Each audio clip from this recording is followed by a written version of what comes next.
Okay.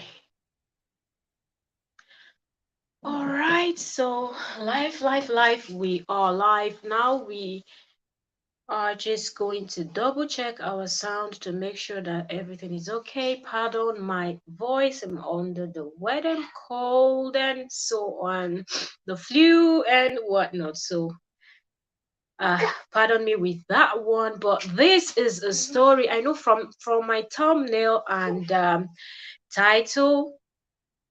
You're gonna be thinking like that's if you are thinking like me, then you're just going to be thinking, what is going on?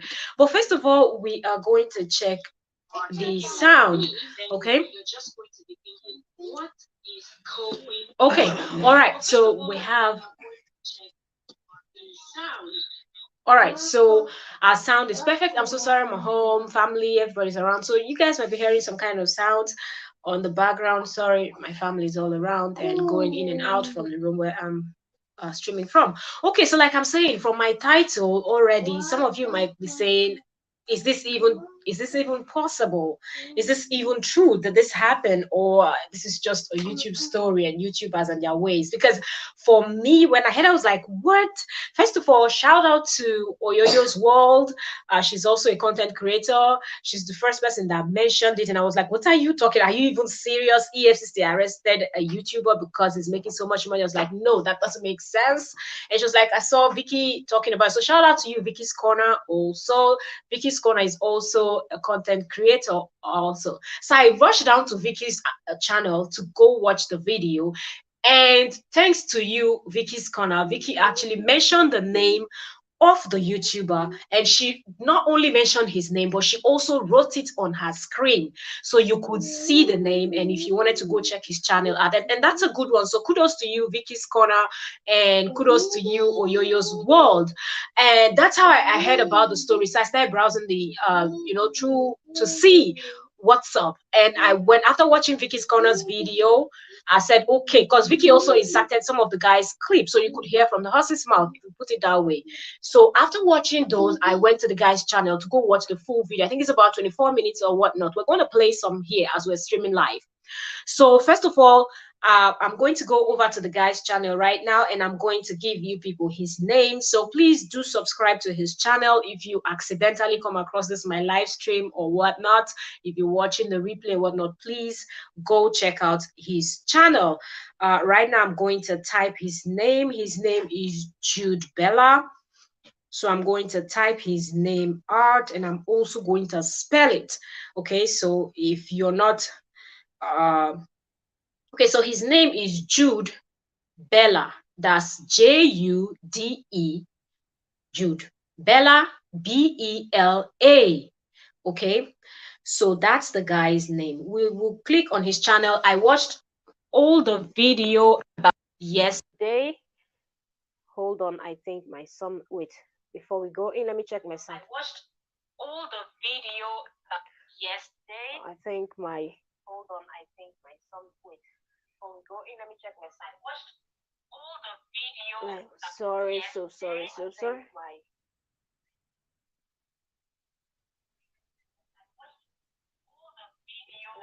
Sorry, so it's almost like something is going on with my sound. Is this working? It's almost like something is going on with my sound.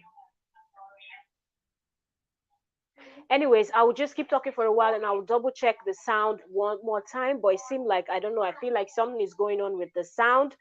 But okay, that being said, we're going to go over to Jude Bella's channel and we're going to play his clip and hear from him. So the thing is, he's a YouTuber and he was arrested by EFCC. And those of you that might not know EFCC, you might be a YouTuber from a different country and you might not. This guy is a Nigerian YouTuber, Nigerian content creator, and his name is Jude Bella. He was arrested by EFCC, and EFCC is a body in Nigeria that they are responsible, created by the government. It's a government, that's created by the government to kind of curb economic and financial crime. So the name is abbreviated to EFCC, but the full meaning is Economic and Financial Crime Commission. That's the full meaning of EFCC. So they kind of arrest all these people that are doing fraud, money laundering, and whatnot, stuffs like that. Okay, so that's why I don't even see why a YouTuber is being arrested by EFCC. I just find it ridiculous. I just find it ridiculous. But anyway, let me check the sound once more before we start playing the guys, because I really want you guys to hear what he is saying. So I want to make sure that my sound is okay. Okay, sound is good. Sound is good. So we're going to go over to his channel, and I'm just scrolling through his channel right now. I want to find the video where he talked about this, and we're going to play it, and I hope we don't get copyright for anything, because this is fair use and just trying to talk about this guy so more people get to know about his ordeal and go subscribe and support him, because this is really sad. This shouldn't even be happening. Okay, so on his channel he said, okay, the profile of this particular content says 41 months in court, and he put EFCC, and he said why I sued the EFCC for 100 million naira, my full story. So let's let's click on the video and we start. On legal fees, I want to finally talk about my ordeal in the hands of the Economics and Financial Crimes Commission, known as the EFCC. This is a video I've always wanted to make. It's a story that has haunted me for the last 3 years. I'm glad I finally found the courage to share this with you. My aim of doing this is to start a conversation about this very powerful government agency. Perhaps we can look to have a government oversight, because they are beginning to act like the rogue police unit we fought so hard against 2 years ago. He's talking about I found YouTube in my final year in the university. A very good friend of mine had trusted me enough to invest in my first ever attempt at entrepreneurship. We started the restaurant business together, and it was all fun in the beginning. So as we play this, we're going to be taking pause and talking. Okay, we have to make it our own so we don't get copyright claim or anything. Okay, because we're trying to get fair use here. We're not trying to just use his content and all that. We're trying to bring awareness, create awareness, so other content creators can also be aware of what is going on, and also prepare yourself for whatever might happen. We don't wish this happening to anyone, and I don't think this guy was also expecting it. And if it has happened to someone before and the person talked about it, I believe he would have known how to avert what you will hear him even say it in his video, like he so many things he made a mistake, but he has never been in this kind of situation before, and it kind of really pushed him to say a whole lot of stuff that he even was talking about his friends, thinking he was just explaining himself. And at the end of the day, they brought in his friends saying that they were going to question his friends, but his friends too were also arrested. So he's just trying to talk about it so other people can learn from the whole issue. Okay, so we're going to play and pause, and we're going to also speak. So let's continue. Defining what food business was in the university, but the sad truth was we weren't making any money. The idea was making food deliveries on campus. No one was doing this at the time, and even with the little resources we had, the operation was going well. The business was taking its toll on me, no doubt. I was literally working around the clock, but I enjoyed it. Every bit of it was fun for me. However, working so hard and having no money to show for it was frustrating for me as well. My friend, on the other hand, was having a good time. He was literally bankrolling me at this point. So one day, I sat myself down and decided to learn whatever it was my friend was doing to earn himself money. This was when I was introduced to YouTube. When I created my first YouTube channel, I didn't know what I was doing. Everything was strange. No idea how to tell a story, not to talk of camera or editing. So after a few days, I quit. But hunger brought me back. This time, I decided to learn by copying. I literally copied. Okay, so right here you will see that he's actually explaining from the beginning how he got into YouTube, how he got to know about YouTube and whatnot. That's what he's actually explaining at this point. So let's keep listening. Whatever my friend was doing on the platform, and it worked. The channel blew up. The numbers were crazy. It makes me want to cry when I check my current view count and start to compare to those times when it was just re-uploaded content, you know. Anyways, the channel is no more, so don't ask me why I'm not uploading there anymore. As my channel blew up, so did my social status. Well, this is something I wished he had thrown more light on. When he said that his channel blew up, he was literally copying what his friend was doing, re-uploading contents, and so on and so forth. And luckily, his channel blew up, and he started making tons and tons and tons of money. But now the channel is no longer there. So I wish he had explained more what he meant by the channel is no longer there. Did YouTube take down his channel? Did the Nigerian, did EFCC somehow contacted YouTube for YouTube to take down his channel? So that's also something that I wish he had expanded, but he really didn't, because he said, don't ask me, but why I'm not uploading content there, because the channel is no longer there. And this new channel, I think it has about 13K, about 13,000 followers. So it seemed like it's a new channel. He's finally ready to start all over again and just build. So let's keep listening to his explanation, but he's really starting from the beginning to explain everything so you understand what is going on. So let's hear him. Got a car, bought properties, and after graduating, I got married to my secondary school love. Yeah, I can say so. But before Hold on.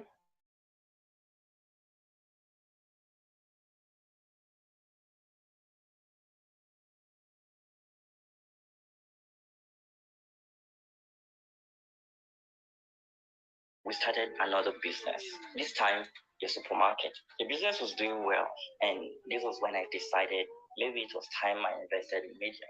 I started a brand called BTV, hired a few wonderful people, and surrounded by friends, we thought we were going to make it big. But to me, something was missing.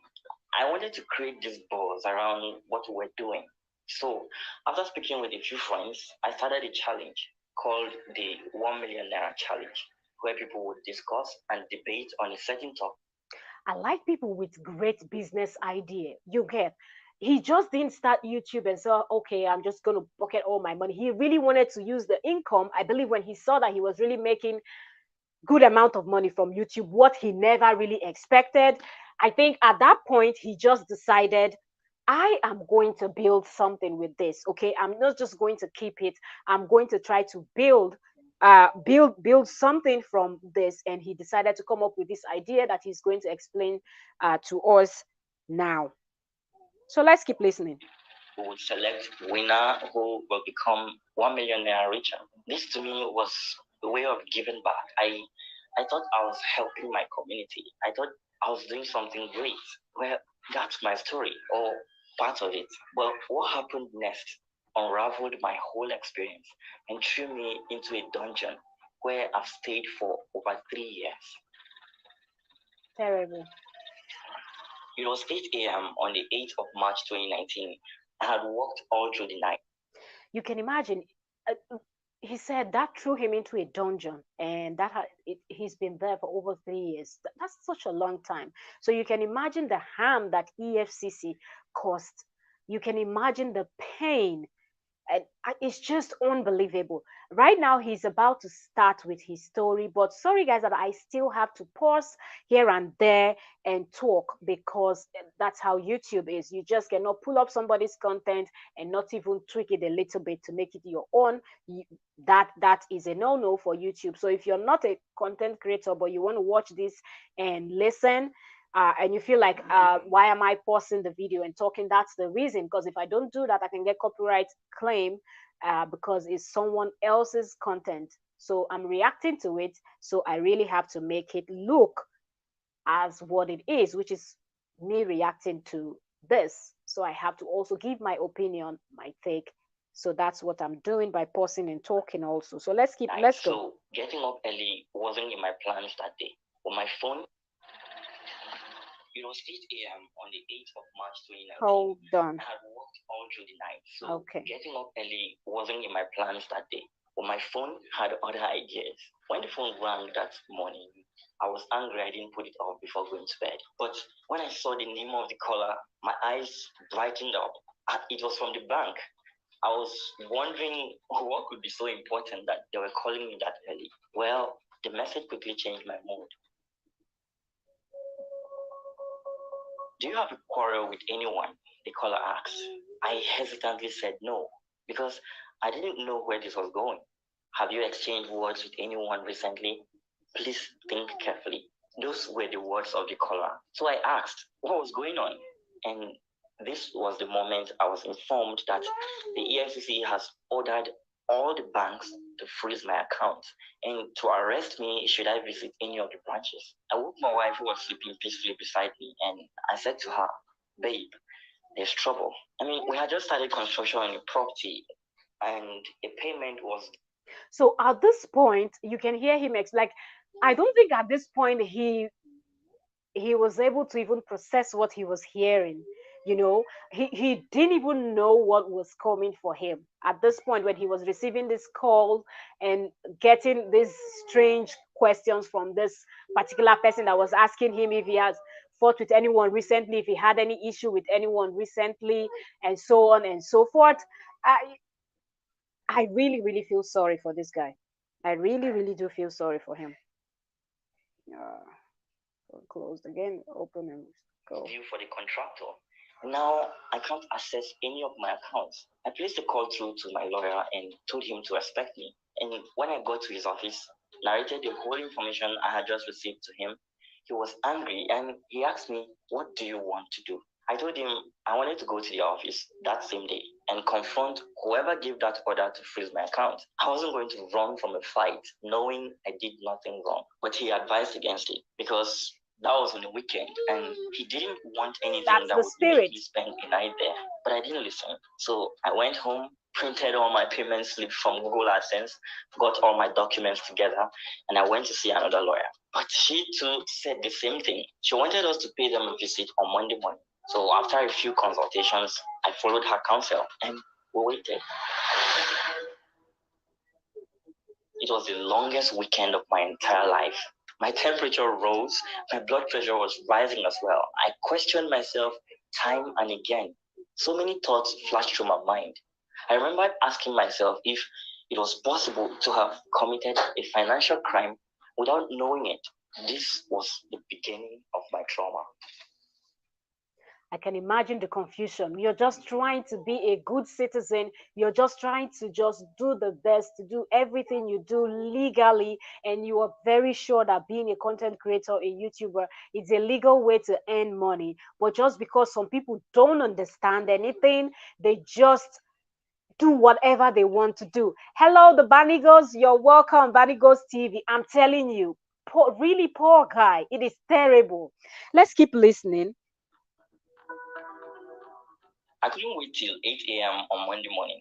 I wanted all this to be done and over with so I could return to my normal life. Little did I know that this was my new normal. When I woke up that morning, I didn't want to drive myself that day, so I called the manager of my supermarket and told him to come drive us to the EFCC zonal headquarters. He was already aware of the situation, so they had instructions not to open the business until this was sorted. After kissing my wife goodbye, we drove to my lawyer's residence where we picked her up and off we went to the EFCC's office. This was my first time in any form of police office. I had seen movies where people were interrogated by law enforcement, and never in my entire life had I imagined it would be that tough and tense. My lawyer told me repeatedly to relax and just tell them the truth about what I do. So I did. When we first got there, I saw some familiar faces from the banks, three of them, and I greeted them because they all knew me at this point. I didn't think it was any of my business what they had come to do at the EFCC. After all, they were financial. And I think this just goes to show you how evil some bankers can be. They're so poor in their mindset and everything. Him saying that he walked into EFCC office and he saw some familiar faces seated there, which were like people from one of his bank, one of the banks that he banks with. It just goes to show you how evil some people's mindsets are. Because they are bankers, they work with so much, they get to count, touch a whole lot of money, huge sums of money that they will never have, that doesn't belong to them. And here is this young guy just going in and out from bank, withdrawing money right, left, and center. The bankers were really evil. The Banigos, I do agree with you. They were really, really evil. And I think this all came up from jealousy. The fact that they go to the bank, they have to wake up every morning, miserable lifestyle with their cheap 200,000, be how much they're being paid. It makes them so upset seeing young people basking and doing very well, and they just cannot make sense of the fact that somebody is making so much money from YouTube, and all they had to do, knowing fully well that that's going to drain the guy's account, even if he was doing it legitimately, they had to involve EFCC. Those are another concom head people, dry head people with no brain. Let's keep listening. Let's go. Start. Oh, this phone. And this is the agency in charge of financial crimes. So I didn't read any meaning to what was going on, but there was more to it. I think I should have known, because my lawyer, whom I have come with to defend myself, also represents one of the banks that had frozen my account. In fact, one of our associates from her law firm was there that morning with some documents from the bank. I had no idea how connected it all was. When the EFCC officials started questioning me, they seemed friendly at first. They said they wanted to know me, but the more I told them about myself and the business I was into, the more questions they seemed to have.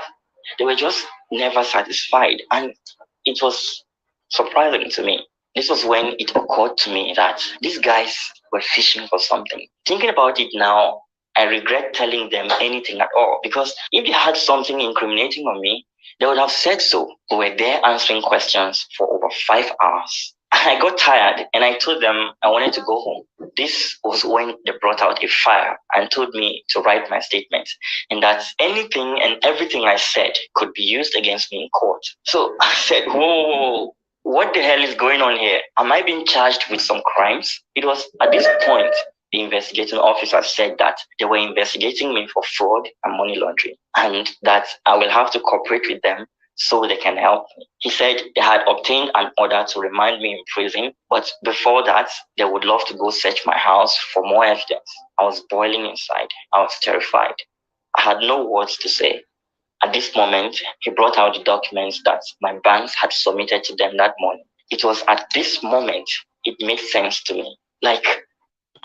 Okay, I'm so sorry if you're a family, if you're a mom or something, a parent, then you kind of understand what is going on with me right now. I just had everyone in my house just come into the room where I was filming, so I had to leave.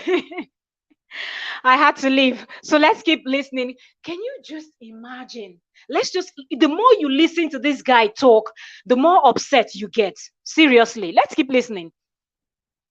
This phone just locks so fast. So sorry. All right, let's keep listening. My banks were here just this morning with all of these papers, and now they were in on all of this. They wouldn't let me make a call. They just drove me in their van with guns to my house like I was some criminal they were taking to prison.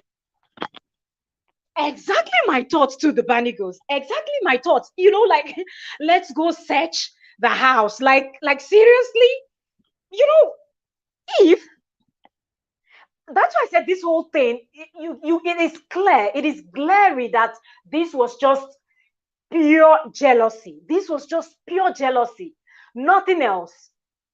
Nothing else. This is pure jealousy. Because if you say it's not jealousy, then how is it that a bank cannot even trace where the money is coming from?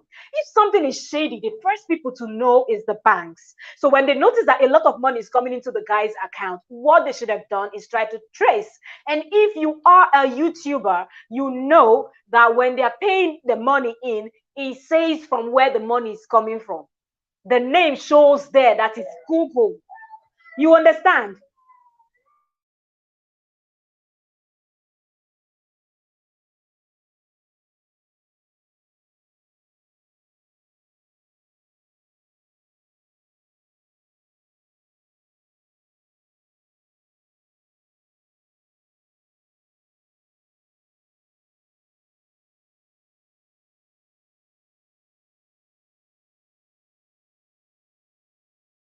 The Vatican said, what was his lawyers doing? Some cases are so hard that you cannot just, even as a lawyer, we're talking about EFCC, okay? So they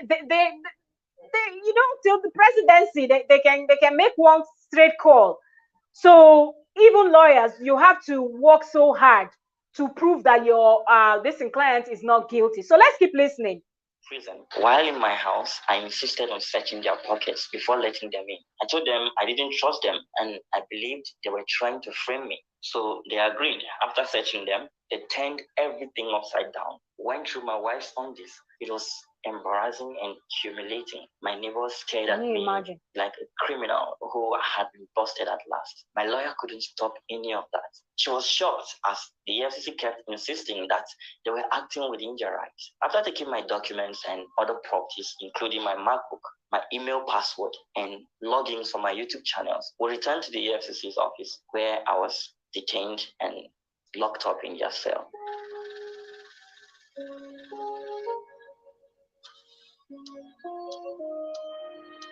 Can you imagine? He was locked up. Was horrifying, lonely, and the most depressing moment of my life. I spent the best part of the night questioning God. It was my darkest time. I woke up the next morning before the cock crowed. Even though I had slept late, mosquitoes wouldn't let me. And when it was 8 in the morning, the investigating officer came for me and they took me for more interrogations. This time, my lawyer didn't come. Instead, she sent her associate that accompanied one of the banks. It really seems like that lawyer was very lousy too. Really, the lawyer was really lousy. When the panel of 4 started bombarding me with questions left and right and all sorts of intimidation, the lawyer guy stood there like he was their witness. I felt I was all alone, convicted already for a crime I know nothing about. It was at this point I asked them, "What exactly do you want from me?" And one of them said, "We want your gang, and we are going to bring your friends in. If you help us, we will let you out." I was stunned, angry, and filled with rage. What has my friends got to do with this? I have no gang. This is YouTube, for crying out loud. You don't need a gang to make YouTube videos. I tried to protest, but the lawyer guy said nothing. He just stood there and told me to go along with them, that they already have the names of my friends. At this moment, I remembered that I had talked about my friend who helped me out in the beginning of my YouTube journey. I felt stupid for dragging my friends into all of this. But the investigating officer kept promising me that they were just going to ask them a few questions to verify all I had told them. So they called me. But when they came, thinking they were coming to help me out, they got locked up too. They too were deceived into putting down state. Okay, let's pause a little bit. Okay, like I said earlier, we have to pause and explain. No, say stupid lawyer.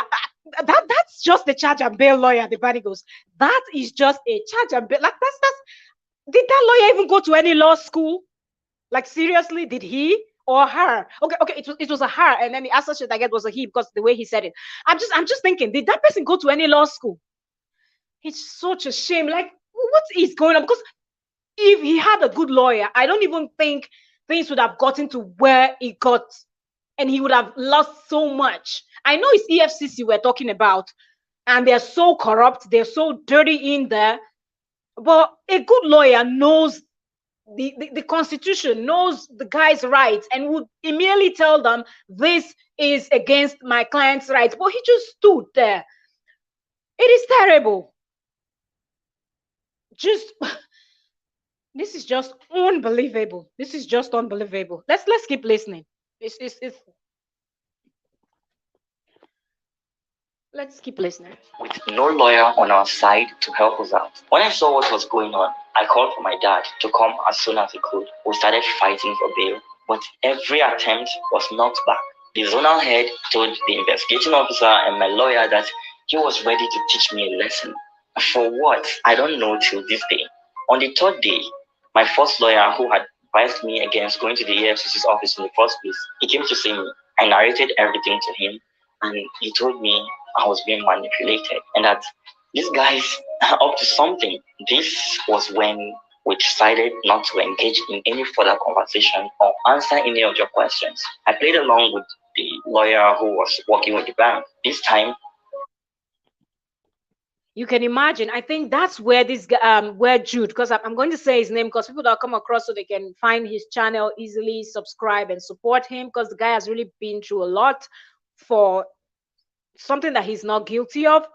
So the mistake that I think Jude Bella, his name is Jude Bella, the mistake with one L, Bella, I think the mistake that Jude Bella made, was him not listening to the first lawyer. According to what he explained, the first lawyer he went to meet, it seemed like that person gave him the best advice.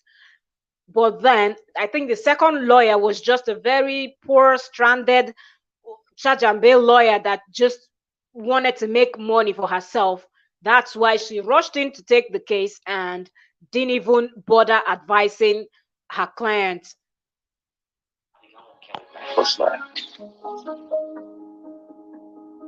Another motion was immediately filed for bail, but it was denied. But on the fourth day, after much pleading and intervention from highly placed people, our bail was finally granted. When I got to my house, I cried like a baby. The 4 days I spent inside were like hell for me. I thought about my friends, Yeah, of course. Now Nigeria, they talk about now. Everything has to be from people at the top. If you don't know anybody at the top, you are on your own, my friend. The bank said, I too know join Putin for Abby. I too know. I think he did not even know the enormity of what he was about to face. Immediately he heard EFCC, he would have buckled up. But it seemed like him hearing EFCC, he still didn't buckle up. Like, he didn't know that innocent people get convicted. Innocent people get accused of crimes that they didn't commit by EFCC. So him hearing EFCC, he would have just known that, guy, just because you're a YouTuber and your job is legit, doesn't mean they're going to believe you. Doesn't mean they're going to let you out of the hook easily. Because you still have people in there at the end of the day in that EFCC office that the amount of salary that they take home every day is not as much as what some big YouTubers are earning, right? Because we're talking about someone earning in Naira and someone earning in dollars. It's not the same. It's not the same. So some of these people are already jealous that you're such a tiny, skinny looking guy and you're earning in millions, that you have a supermarket, you have a restaurant, you have, you're building a giant, come on, man, of course. So the bankers are jealous. Some of the EFCC people are also jealous. Like, how is it that they are working for almighty EFCC, but how much are they earning? You know, some of these things, or some of these companies just have big names, but they pay their workers chicken change. So a whole lot of jealousy. Even the lawyer that was handling the case, maybe the lawyer is not even making as much as what this YouTuber is making. So that lawyer too is looking at you like, I went to school reading those giant books and all of that for all these years to become a lawyer, and you just come around telling me about one YouTube thing and you earn so much, you know. The manager said, if he had listened to the first lawyer, that was the biggest mistake he made. The biggest. They must be feeling towards me for dragging them into this. It was all painful for me to imagine. A few days after being granted bail, I kept getting intimidated by the EFCC's agents. They would call at odd hours, summoning me for questioning on things I had already told them about. I called the lawyer who had accompanied me there, and she sounded so uninterested. It was like I was disturbing her. When I tried to complain that I was less than satisfied with the way her associate had handled things during those intense interrogations, she flared up. There was a statement she made that stayed with me. She said, I'm only trying to help you. After all, I didn't know you were making all these huge sums of money. That I would have defended you if you had told me everything. I was like, excuse you? If I had told you everything, whose side are you on? Do you think I actually committed those crimes they were saying I did? It was at this moment that a lot of things started to come together for me. What have I gotten myself into? I asked quietly as she kept talking. But when I couldn't take it anymore, I dropped the call. I immediately placed a call through to my brother and told him, bro, we're on our own. We need a new lawyer. While I was here speaking with my brother, the EFCC called again and said they wanted to bring my wife in to answer some more questions. Immediately I heard that, I shouted at the officer on the phone and I told him, it's not happening. What do you want from me? I told them there was no way I would let my wife come in there on a Friday for questions. If they can't wait till Monday. You see, at this point, he had actually learned something, saying that there's no way I'm letting my wife coming in on a Friday to answer questions. Because if he had taken his wife there to answer questions on that Friday, she would have slept there throughout the weekend until Monday before his lawyers would have been able to even try to say a thing to them. Let's read the comments. Banigo said, and Banigo said, what is her business if he was making so much money? Because she wanted to charge more. Don't you get it? She's upset because I believe she might have been thinking, okay, maybe it's not such a big deal and whatnot. But by the time that she would have contacted the bank and tried to get all the information, you as a lawyer, you have to do investigation, also prepare yourself so you're not taking unaware if you're going to court. If the case gets to court and whatnot. So by the time she would have been doing her investigation, she would have found out how much money this guy was making, and she is already furious that her law, if she has a law firm or whatever law firm she's working for, or she being a lawyer throughout these years, she has never made such money. How many lawyers do you even know back home that has a whole lot of money? How many of them? Not many, not a handful. You can pick up and say, yes, this is a very, you must not know man and all of that. Those are the ones that you can see that they are making money. Some of them, the money is not even directly coming from them being lawyers. So you can imagine the lady saying, my own is, why are they even involving the guy's wife? Like why are they involving his wife? Let's keep listening. One day, they should come and arrest me. And I hung up the phone and called out to the lawyer that had fought to get me released on bail. I apologized to him for not listening to him in the first place and told him he needed to get me and my wife out of the house as soon as possible. I felt threatened. These guys were coming for me with guns like I was some armed criminal. The town wasn't safe for me anymore. So we went into hiding for 3 days. I spent. Well, is that even necessary? Even if you think that he was a fraudster, even if you thought he was into money laundering and all of that, is it necessary to go to his home with guns, armed, with what do they call this? Their police vehicle or this? Their whatever this kind of vehicle that they used to go arrest armed robbers or things like that. Sometimes I don't even understand why we have a constitution, and at the end of the day, it seems like the constitution is not even working. Because why is the guy being treated like a criminal? Didn't they say innocent until proven guilty, or our own is guilty until, like? Yeah. Spent the weekend out of sight, and while away, we started plotting our response. I was tired of playing defensive, so I wanted to attack them. The weekend quickly passed, and I took my wife to the office where they asked her to verify everything I had told them. She penned down her statements, and we left. As the week rolled on, I called my lawyer. The guy is even bold.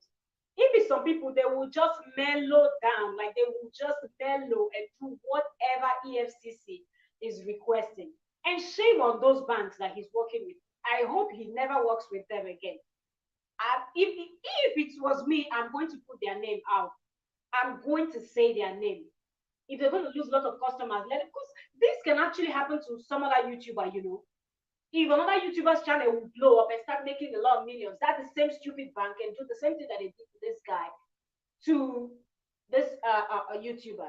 And you can tell that a whole lot of Nigerian YouTubers are doing very good lately. So we're expecting them to start cashing out, having lots of millions. So should they be afraid? It's terrible. The man was saying, now, wow, EFCC would have killed him and claimed his money. For sure. Useless bank. Exactly. And told him, if they won't take me to court, I will take them. This was when we filed a lawsuit against the EFCC and 3 giant banks that had frozen my account. On arrival at the office of this zonal head, he gave me that look of someone who was out to get you. Like, my lawyer asked him, what else do you need before you can release it? I feel like they were working together. the corrupt, because we cannot say all the EFCC people were corrupt, but I believe they have a huge number of corrupt people. And I feel like those corrupt EFCC workers were working with the corrupt bank people. And all they wanted was this guy's money. That was it. They just wanted to get rid of this guy, but I think they picked on the wrong person, because the guy stood and fought back. I think they didn't expect that. Looking at him, he looked so innocent, so skinny, so lanky, so whatnot. So people did not understand. These people, I believe, didn't understand the strength that the guy had. They didn't know he was going to fight back. They didn't know he was going to even dare to take them to court. So that's where they got it all wrong. If not, you are so correct, the Banigos, they would have claimed his money and just do away with him. Properties, since you are not charging him to court. His reply was, we are still investigating, that they will take their time to do whatever they wanted to do. I had thought the court case would be quick and easy, but I was in for the shock of my life. We were faced with adjournment after adjournment. The EFCC told the court that I was making a lot of money, that I couldn't defend the source. And according to them, at my age, my bank activities were suspicious. It was ridiculous. But that wasn't the one that got me. One of the banks said the EFCC was right. This case, from what he just said here now, this case shouldn't have even gotten to where it got to. What does the bank and EFCC mean by he's making, at his age, he's too young and he's making so much money and he cannot defend the source? Meanwhile, he had already said, when he knew that he had to go to EFCC, he went and printed out all, those messages that YouTube sends you to say YouTube, people like in Europe and all this and all of that, and Nigeria. I believe people in Nigeria to get from YouTube Ireland. I don't think it's from YouTube US. I think it's from YouTube Ireland, or whatever YouTube wherever pays to Africa or pays to Nigeria. So it shows, and he said he printed them out, and YouTube will tell you down to the cent you made. If you made, let's say 121 cents, they will tell you made $100.21 for the month of, let's say, October. And that's what they're going to forward into your bank account, down to the cent. So if the guy is telling us that he printed out, and I have no reason to doubt him, because if it's you, wouldn't you do the same, knowing that you're going to EFCC? Your brain's going to boot. What is EFCC? Economic and Financial Crime Commission. So this has to do with money. So of course you're going to prepare all your documents. So he took those documents. So what do they mean by he cannot defend the source? How else was he supposed to defend the source? Go and bring Google down to Nigeria? Would they even believe it if Google had even come down there? They wouldn't have, because they had an ulterior motive. Right? They said, the bank personnel is crazy. Absolutely. Oh, thank you so very much. Like, he actually escaped my mind. I was talking and I had the mic down. Thank you very much for telling me. Buddy goes, absolutely, the bank personnel were crazy. And I really believe that if he's saying that he printed out those stuffs, he did printed them out. So why this? Let's keep listening, because we've gone past half already, so we're almost going to be through with it.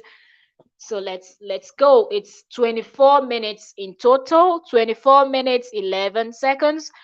So we've gone 16 minutes and 4. So let's keep going. I flagged my account, and that there too, as my bank felt the activities on my account were suspicious, and that I will have to prove to them that I wasn't into fraud. I was mad listening to all of this. I was burning within me, but my lawyer kept telling me to calm down and remain silent. After each court hearing, I would get calls from friends and people advising not to go against the system. Some said it would drain me and that the courts would crumble me, but I didn't back down. During those tough times, I felt very lonely and sad, and some cunning players tried to take advantage. I tell you what, this is what he just said now is one of the biggest problems that Nigeria has. This is one of the biggest problems. They've tried to frustrate you in a way that you wouldn't want to fight back. And because a whole lot of people don't fight back, it gives them the power. It makes them stronger. It makes them think that they are tougher. It makes them feel like they are invincible. It makes them feel like they are untouchable. So they just go ahead to just do and undo. That's why you heard somebody saying they killed that the story that Trudy, I think, was telling, where he said they told the man that yes, they killed his child and he can do and nothing is going to happen. This is a good example of such a thing. People calling him, telling him don't fight them because of this. The guy was doing a legit business, for crying out loud, and the evidence was there on YouTube. So what other evidence were you looking for? Let's keep listening. First, it was an agent from the EFCC's office visiting me in my house and advising me to settle out of court. He said there was no way I could win a lawsuit against them. I listened passively and Okay, the value said not giving up is the way to go. Exactly. I totally agree with you. The guy, kudos to you, Jude. Kudos to you, Jude, for not giving up. Because this will actually make them to, if they want to mess with another YouTuber, this will stand as an example, because they will know that if this guy fought and other YouTubers knows that he fought. And thank you so much, Jude, for sharing your story. Thank you so much for sharing your story, because it's going to help everyone out there. I don't care what country or wherever you are, but it's going to help a whole lot of people out there. Giving up is not even an option when you know that you're legit. You're not doing anything that the police or whatever should be involved in, and they try to and tell me, coming to his house to tell him that he will not win, when him saying that EFCC, one of the EFCC personnel came to his house to tell him to settle out of court and that he will never win them in court and whatnot. Is that not even illegal? They do all this shit and nothing happens to them. Why would you even go to his house to tell him what? He's not your friend.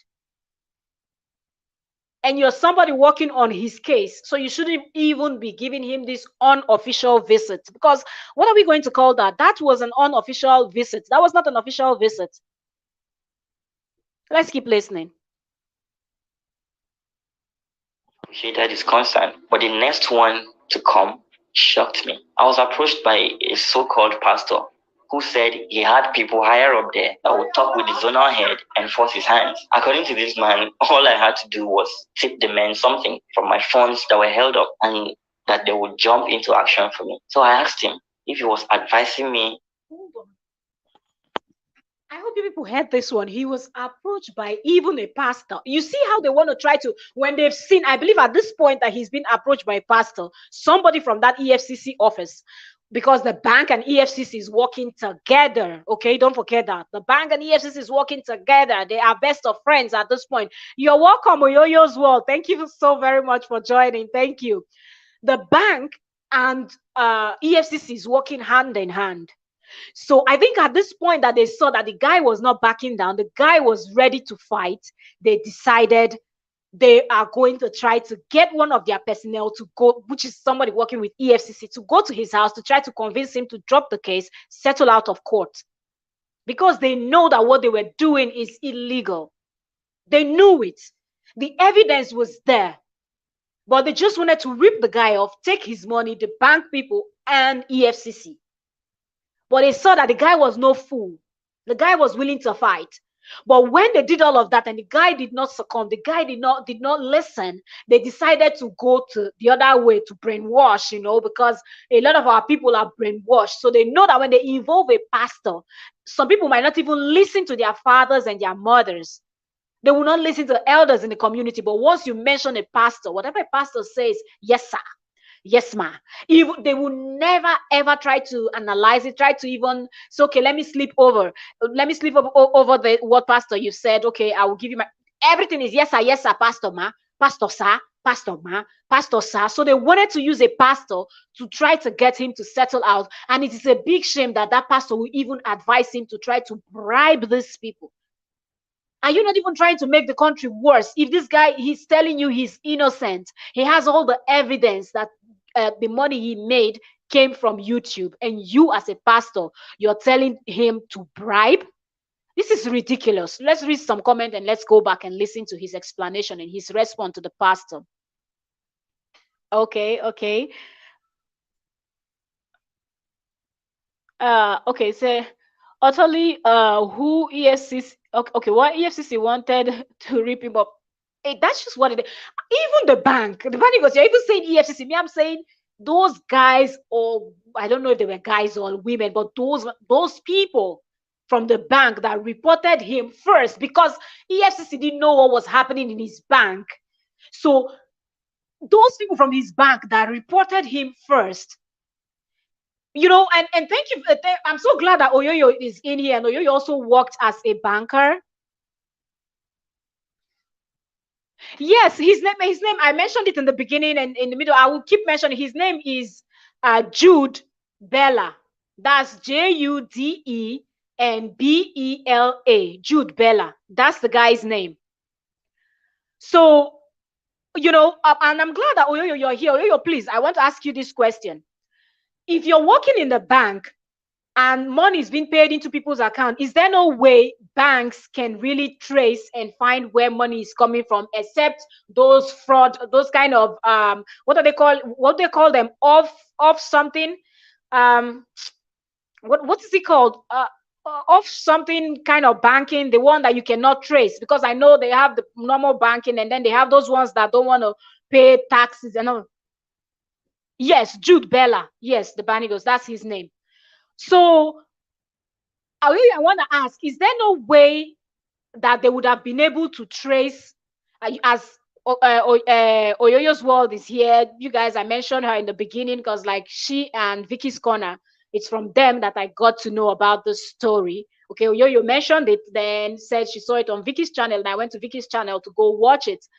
So yes, Oyoyo also worked as a banker, and Oyoyo is also a lawyer. So I just want to know, is there no way the bank would have been able to know? Yes, offshore. It's not just offshore accounts that are not traceable, or you have to work harder or whatever. The banking thing, I'm not anything that has to do with banking and all of that. I'm not too good at it. But I know that they have these offshore accounts that it's more difficult to trace how the money is moving. But if YouTube is paying one into one's account, that's not an offshore account. So shouldn't the bank have dug in deep to find out where the guy's money is coming from instead of reporting him to EFCC? It's just terrible. Okay, so there must have been a reason why the account was reported. They said it was too much money. The bank said it was too much money, that the guy is too young for the amount of money he was having. So let's keep listening to him. To really go out there and bribe someone, a pastor. And he said no, that it was just like an appreciation. I told him I'll think about it. Then I called my lawyer and asked him, are you sure we can win this thing? And he said, yes, except if there was something I was hiding from him. I told him of the conversations I was getting and how different people were picking interest in the matter. I didn't want their attention, and he promised to deal with it. But the next day, I got a call from him. Okay, let's take this one. The bank said before you can even get money from YouTube, you need your bank SWIFT code. Exactly. Like, I'm just thinking, with all this information, I believe there's a way the bank can trace, and it shows the message you receive. I believe the bank is able to see that message if they want to. And if they cannot see it, can they just invite you and say, well, this might give you problems, so we want to just speak with you. Can you provide us with copies of where your money is coming from so we can trace it to confirm it? And I believe if the bank will send an official letter to YouTube or to people saying, we want to verify this, YouTube will respond. I believe so, because everyone will say, okay, we're trying to protect crime and this and that and that. They are going to respond. So if they're not the one paying him, then you can now say, okay, he lied. So them saying that he didn't have this, it's just ridiculous. It doesn't make any sense. Said the bank can't say it was too much money. Never. That is what they say. Oh, go to his channel and watch this full video. He had just said it before you came in now. That's what the bank said. And he said when he went to EFCC office, some of the bank people, like he recognized some of them. He said when he went to the EFCC office, he said he recognized some of the faces. So that was people from the bank. And then when they took him into the interrogation room, they actually confirmed to him that some of the papers were brought in this morning from his bank. So this happened from the bank. Oh, you cannot put anything past this bankers. Oh, don't you see the set that were stealing people's money that they just arrested? You can't put anything past these bankers. I don't trust them at all. Okay, so let's take some comment before we start. We continue.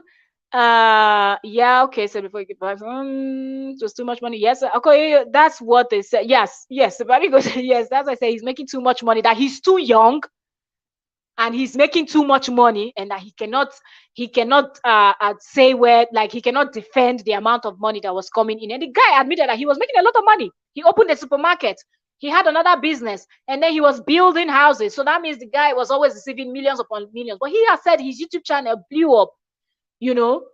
So so yeah, I feel it's some staff of the bank that wanted to milk the guy, thinking he is into fraud. Mel, read the comment. Yes, I did.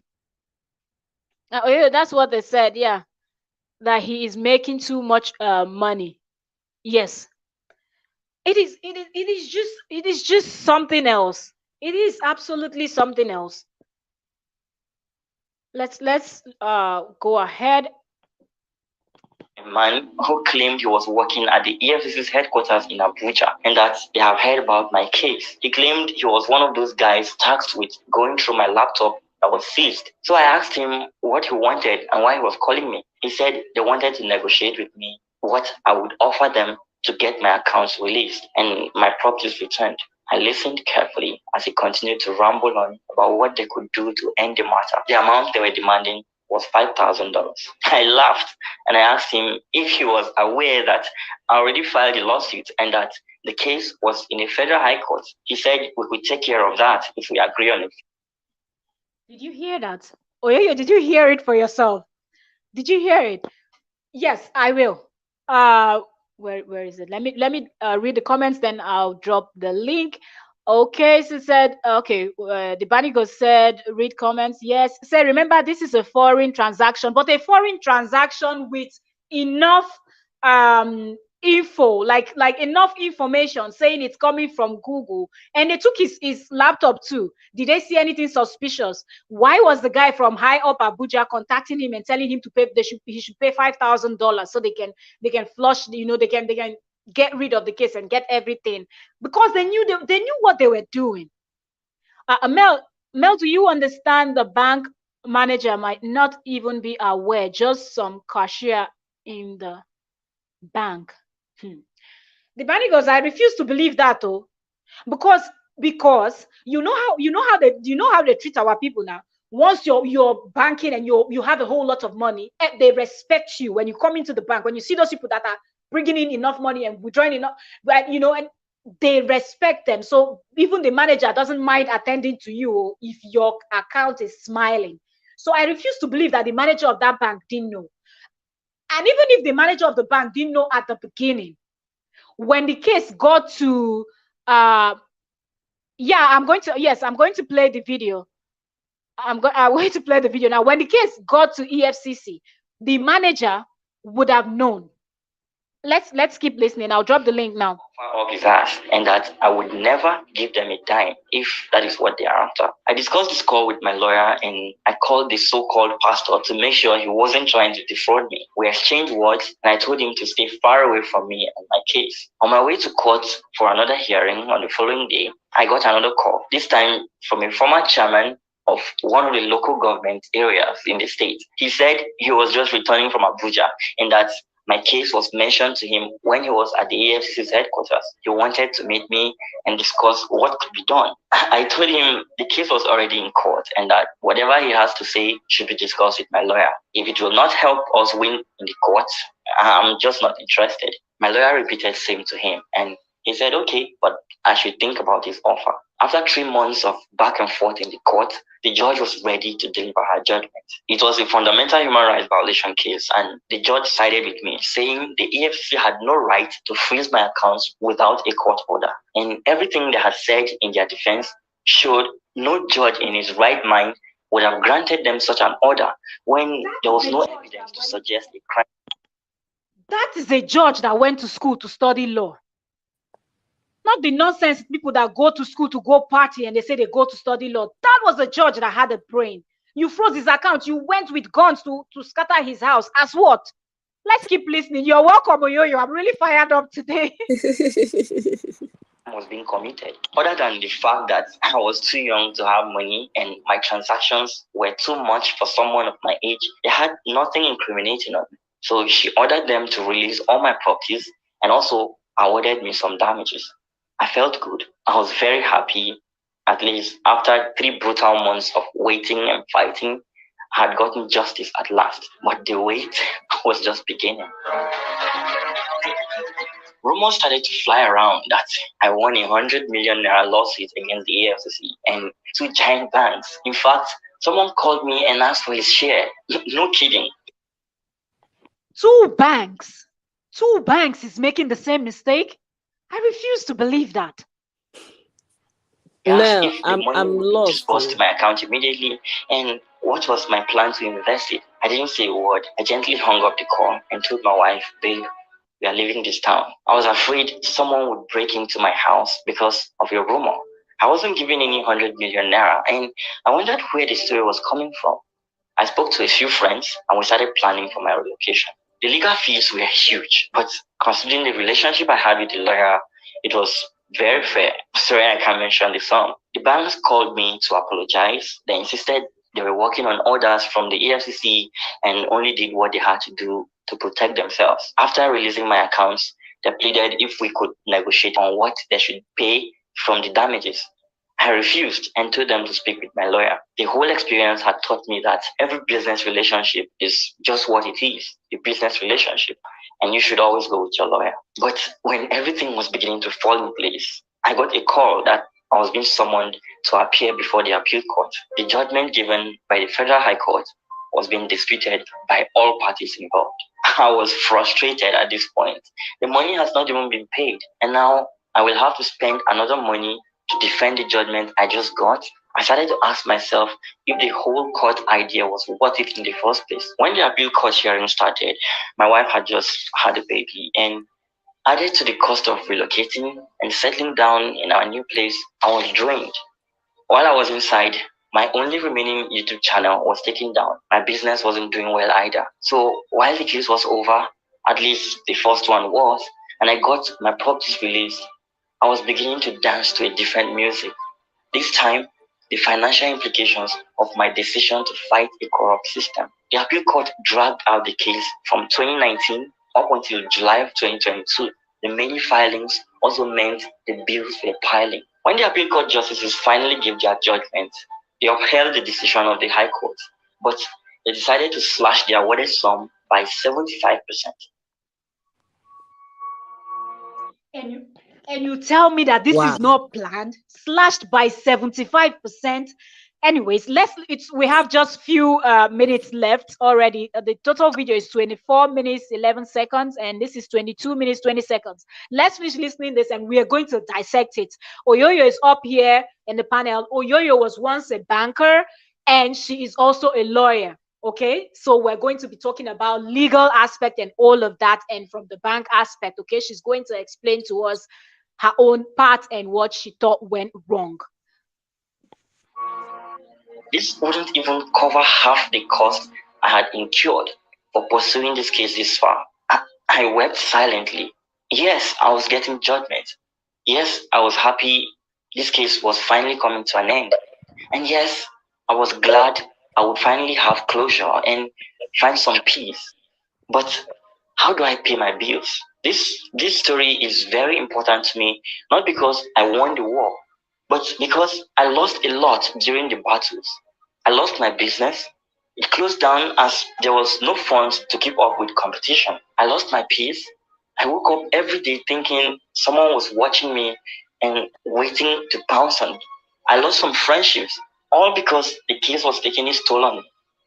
My mental health deteriorated. And to cap it all, I lost the very thing that gave me the money that brought all this attention in the first place. My YouTube channel was taken down, not for any fault of them, but somehow something within me wants to blame them for all of it. So what next, you may ask? Should I go to the Supreme Court? Will there be a bigger penalty for impunity by law enforcement agents?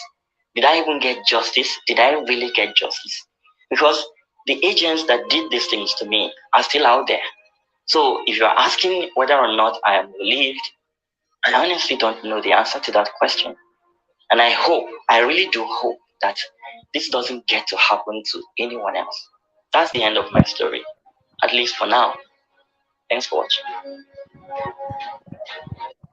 Okay, so that's the end of his story. His name is Jude Bella. He has about, I think, 13.4K subscribers right now. He said it that he lost his first. I wish he said his name is Jude Bella, and he has about 13.4K subscribers right now. And I wish he had explained why his channel was taken down. Well, he said he lost that channel, but I don't know if he just didn't want to post. He didn't say the name of that first channel, and I don't know. I wish he had explained more. But yes, right now we are going to give the table open to Oyoyo. Let her explain from legal side what she thinks went wrong. So I'm going to disconnect my mic so I can hear. Hi, Mel. This case is not exactly very clear.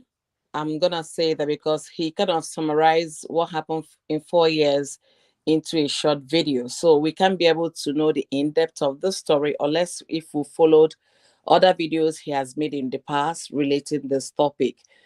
For a bank to be concerned about foreign transaction happening in your account, if that foreign transaction is not specifically stated where it's coming from, I don't know how it's stated in Nigeria, but if I'm receiving funds from YouTube here, it's going to show Google payment with serial number of that payment. So anybody looking at it will know Google is the one paying me.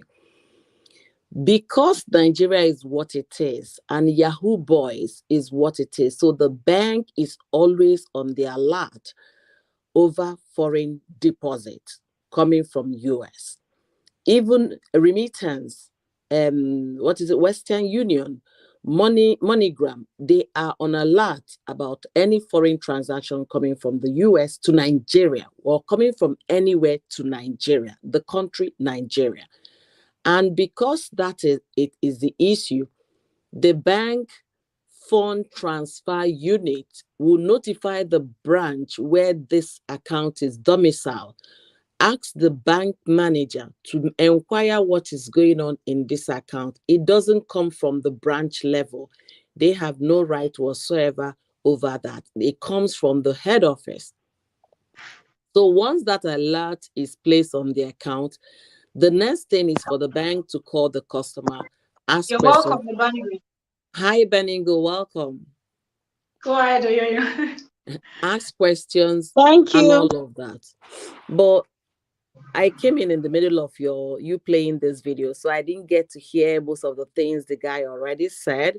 But the little I grabbed from what you replayed, there must have been something that happened in that account. I'm gonna ask this question: how much transaction would you think this guy was making from his first channel that was closed down? 5,000 a month or $1 million a month? Definitely not $1 million. Definitely not 50,000 a month. Because if a Nigerian was making $50,000 a month from YouTube, our YouTube street would have been talking about it. When it was Well, that is if you know about it. You know, people don't say. Okay, Mel, go ahead. wait, 1 second, please. Yes, go ahead. This was in 2019, might I add. The incident happened in 2019, Oyoyo. It didn't happen in 2020, 2021, or 2022 when there are lots of YouTube. Now we are a lot. There are lots of Nigerian YouTubers on the street now. In 2019, people I didn't even know YouTube was paying. I knew there was YouTube. I come there to watch tutorials and I go. Watch how to do hair, how to do makeup, and I go. I didn't know you could make money. If I knew, I would have been putting up content as an hairstylist then. So it's possible that a lot of people didn't even know then. Maybe people in Obodo Ibo knew that YouTube was paying, but a lot of people in Nigeria did not know YouTube was paying. And it's very possible, even if it was making just $3,000 every month, according to the guy's age, and you can see the guy now, he's still even young. If you see his video, you know he's still young. So when they see that kind of boy, the way he's young and he's making $3,000 every month, or $4,000 or $5,000, the Nigeria that we are in, they will see suspect that this kind of small boy, where they see that money? Where they see that money? Like exactly. Now, I was and you saying, have to remember that by the time you change that money to our own, we're talking about millions. Yes. And also, let me say something. When YouTube send me my whatever that I've been paid, they just send me an email. They don't put amount to mail. They don't put any amount that look at what we pay you. They will just send you you have been paid. So that you've been paid from YouTube, that's what they will send you. The email they will send you. That's the only thing they send you. I don't know if that's how they used to do it in 2019. Okay, my question for you, Baningo, what does your account statement say when you receive money from YouTube? That's what I'm telling you. No more, no figure shown there. No, nothing that it is from Obodo, but they'll just tell you that your money has been paid. They will not put the amount. They will not put anything. So no, you didn't get my question. In your bank account, when you get deposit from YouTube, what does it say? I have to check that. I'm not sure right now. I have to check because I don't get it in my own account. I get it in my husband's account, so I'm not sure what the statement. Yeah, because from YouTube, like they will tell you receive so amount. They don't put from your bank. When you check your bank statement, when you talk about email, they don't tell you anything. They'll just tell you your payment has been made. They will not put you have received money from Google. They will not that is for security reasons. Yes, understood, Oyoyo. But they will not send you that you have received $100 from Google. No, they won't. It won't be security anymore. No, I'm not talking of the email right now. I'm talking of the bank statement. They will just send you that so amount has been credited into your account. That's just, or you just amount from who? Like I said before, it comes from Google. That's what I'm telling you. The way Nigerian system work is different from Obodo Ibo. Maybe for Obodo Ibo, they will send you got money from here. But in the alert you will get on your phone, they will just send you have received. The money goes. I disagree because if you remember before, I'm not talking about even YouTube. I'm talking about if you're in school. During school days, I remember if your brother or your sister or somebody or a relative or anybody goes to the bank to pay money to your account, the text message you receive shows the person's name. It shows where your money was coming from. Mel, see, Banigo can actually take this because she's a reactor. It's a good content for her. She can take I never get power to take react for this kind of one. Anything to do with Nigerian matter and EFCC. I know they put body when they look up. Or less that. But what I want to find out, you know what drag them now. You know what drag EFCC. See, what I want to find out. I don't talk the matter today. I don't talk and pass. What I want to find out, if Banigo can verify for us how it's stated in the bank statement. You understand? Okay, that's just give me a second. Give me 1 second. Make I go check my husband's phone. And they come. Yeah, okay. The bank statement will help us understand because mine says Google. That's all my own says. It comes from Google. Assuming they have that title on that transaction, I don't think it would have raised any suspicion, you understand?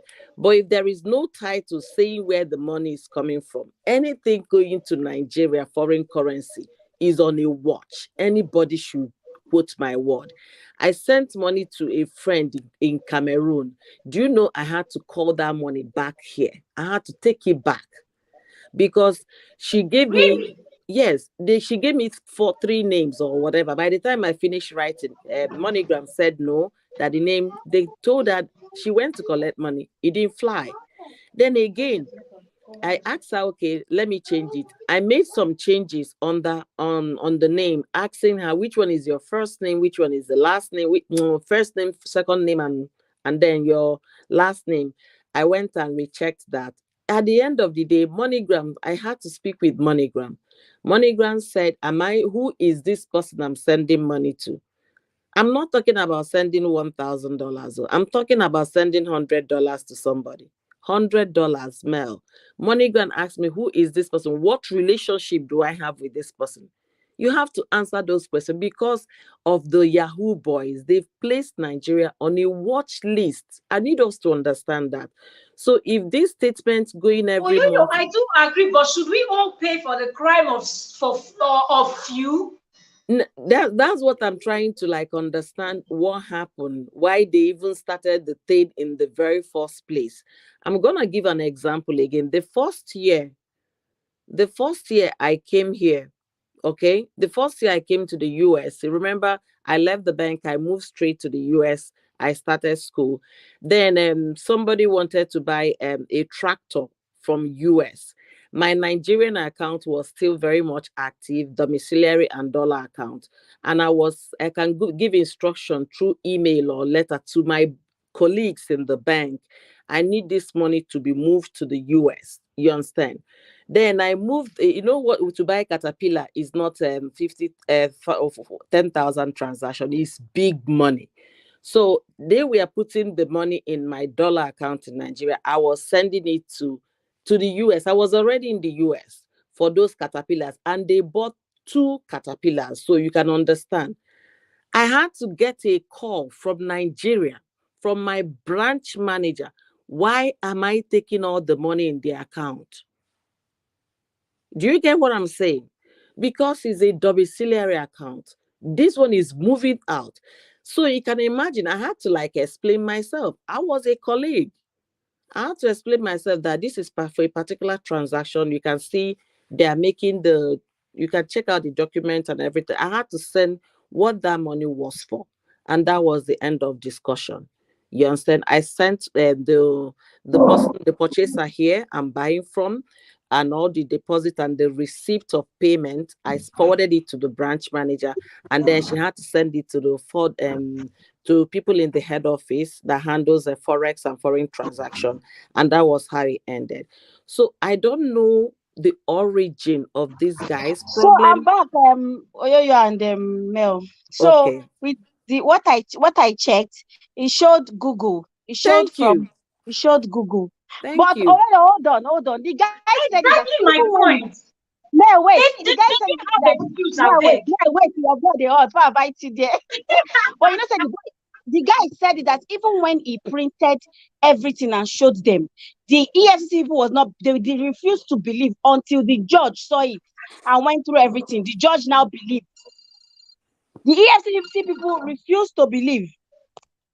Okay, if you want to talk about them refusing to believe, it is in their DNA to refuse to believe anything. They don't even believe when you're telling them the truth. I've had battles with them when I was practicing in Nigeria. I've gone to EFCC more than 3 times. When I was a banker, my customer dragged me, including him. We both went to EFCC to do deposition. You understand? So they will not believe you even if they see something until you get to the person higher up. Remember, most of these people are just fresh graduates from school, and they are so zealous because they can wear the jacket written EFCC on them. Most of them don't even know how to. They think once they call you, you start shaking and start saying what you're not supposed to say. So this boy's case is a very peculiar one, and I feel terribly sorry for this boy. And it has nothing to do with cashier in the bank. It has nothing actually. When I mean actually, nothing actually to do. All you know is to pay money, and if he overpay, that's when he has problem. If he short pays, he has problem because he cannot balance his still. But where the problem starts from, if they have inquiries from head office, they will send it to the branch manager. Branch manager will call the customer service manager. They will have a meeting, call the customer will come. They could have resolved it from the onset if that guy was able to tell them, Google is my employer. I received this amount from Google. This is what I do. But what I want to believe, it might not be that. But what I want to believe is this guy is receiving money from Google every month. Maybe the amount is huge. Was he into using that means of receiving money to send money to others or what? These are what they call illegal, suspicious transactions, in the sense that, okay, you're in the US, okay, you want to send money to someone in Nigeria because you're receiving dollar in Nigeria. You tell the person in the US, okay, yeah, send me 10,000, but this is my own change. Do you get it? I can help you give the person naira, or rather, give the person dollar in Nigeria. because I have a domiciliary account. A lot of people do it, and it's suspicious. So I don't know the nitty-gritty of this case, but if Nigeria were to be a place you get sound judgment, I will tell this guy to go to the Supreme Court, honestly. But it's unfortunate Nigeria is not. It's really unfortunate. They will protect EFCC because it's government agency. The first judge that gave a sound judgment, you understand, gave the judgment in fairness, and that's what it should be, the rule of law. But when he went to Supreme Court, Court of Appeal, they already know that if this guy succeed in Court of Appeal, other people that EFCC had faulted in the past are going to use this precedent we want to set today, that is the judgment, to come against EFCC. For that reason, we have to make this judgment in a way that it will not be beneficial to the applicant. That is just what happened. They had to kill that case there because they know a lot of people have been hurt in the past by EFCC. If we award that kind of huge sum to this guy, other people will resurrect their own cases and come after EFCC.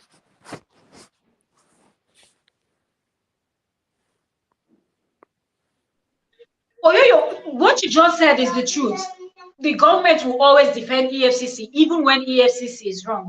The people high up there in the banks too, they have people in government, and all of that doing their fraud, stealing money, putting it in their banks. So they all work hand in hand. They are kind of friends, they're all into this committing of crime and defending each other. Because how do we explain the fact that the first judge that looked at the case and said, why did they freeze the guy account and whatever? He would have checked all the evidence and seen that what the guy presented was actually correct or enough for them to have released his stuff and not even push this far. But then why did they now take it back to another court? Which court did he even mention? Appeal court or whatever, and then now slash it by 75%. So the guy almost got nothing at the end of the day. And we all know that getting lawyer is expensive. By the time you pay up and down and so on and so forth. So how do we explain the fact that they slashed the money down again to 75%? Down, right? Yeah. I try to talk about that a little bit, but let me. Hi, Nemozo. Thank you for being here and thank you for your massive support. We love and appreciate you. See, Mel, I tried to explain that before. The first judge, which is the federal high court judge, gave a sound judgment, which would have compensated the guy for every trauma, every stress, and every financial losses that he made. However, know this, when they went to a court of appeal, they are going as government agency appealing, and it's still government that runs the court. We claim to be independent in Nigeria in terms of the three arms of government, the executive, the legislation, and then judiciary. But sincerely speaking, in all fairness, we are not truly independent. The government of the day still dictates the tone. Okay, so government agency is now appealing to the appeal court, which is the higher court, higher than the federal court, and he went to an appeal. Banks were also defendants to this case, so all of them joined as a one suit against this applicant. So now they are the appellant; they are the one appealing against this guy. So do you expect the Court of Appeal to uphold a fair judgment that will be against the agency of government?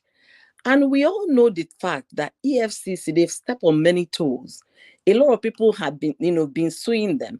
So if that Court of Appeal had awarded that massive sum to this guy, what he would have done to the government agency is to resurrect every person that EFCC has done something in the past. Everybody will go to court.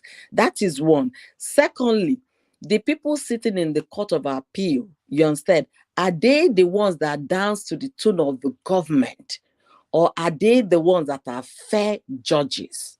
That's another thing you should look at it. Whoever that handled that Court of Appeal handled it because they are working to be in favor of the government and the government agency.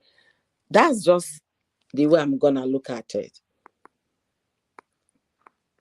I totally agree. I agree. But this really scared me, I feel like a lot more people from our, Nigeria YouTubers we'll still go through this, because are we saying that people's channel it's not going to blow up? People's channel will blow up. And I heard someone talking about this a Bitomo girl, Laifa, and where she said her mom advised her not to say how much she was earning, but at the point she was saying she was earning anywhere from 1 million to 800,000, 1.5. It just depends on YouTube, but she did talk about it.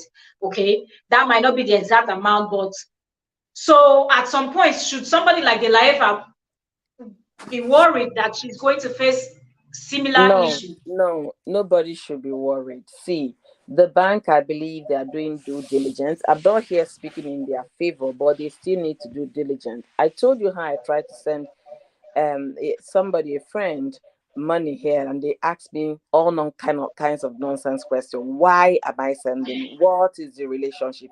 Over how much? $100. Do you understand what I'm saying?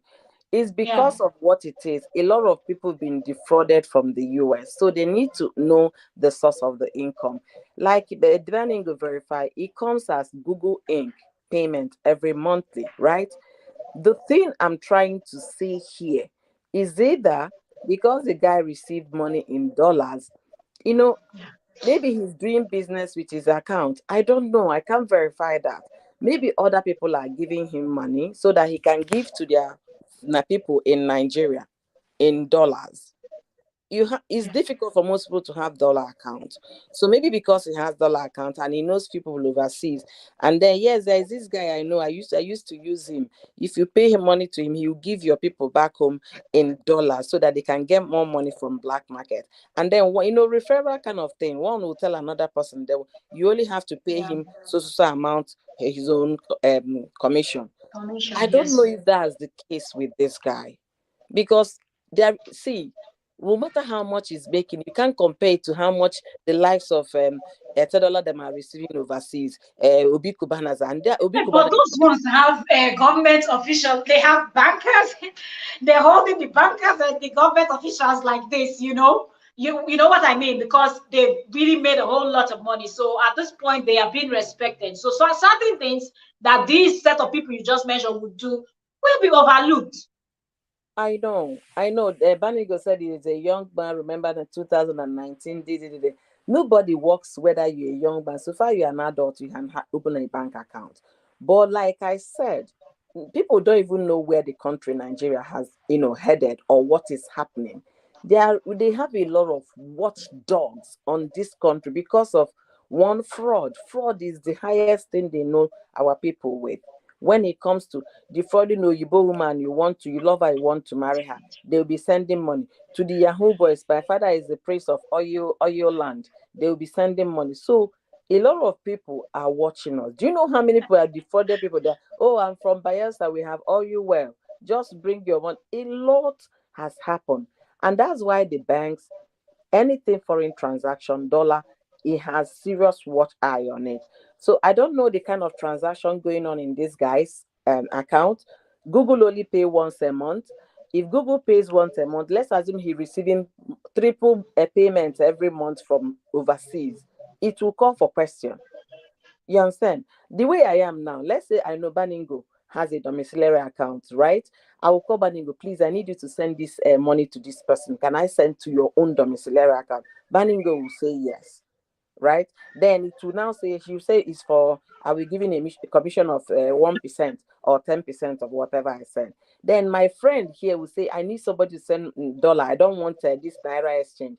I will say, there is this friend of mine that I have. Oh, let me contact her. I will speak to Baningo because I've done transaction with her. But she said, of course, Oyoyo.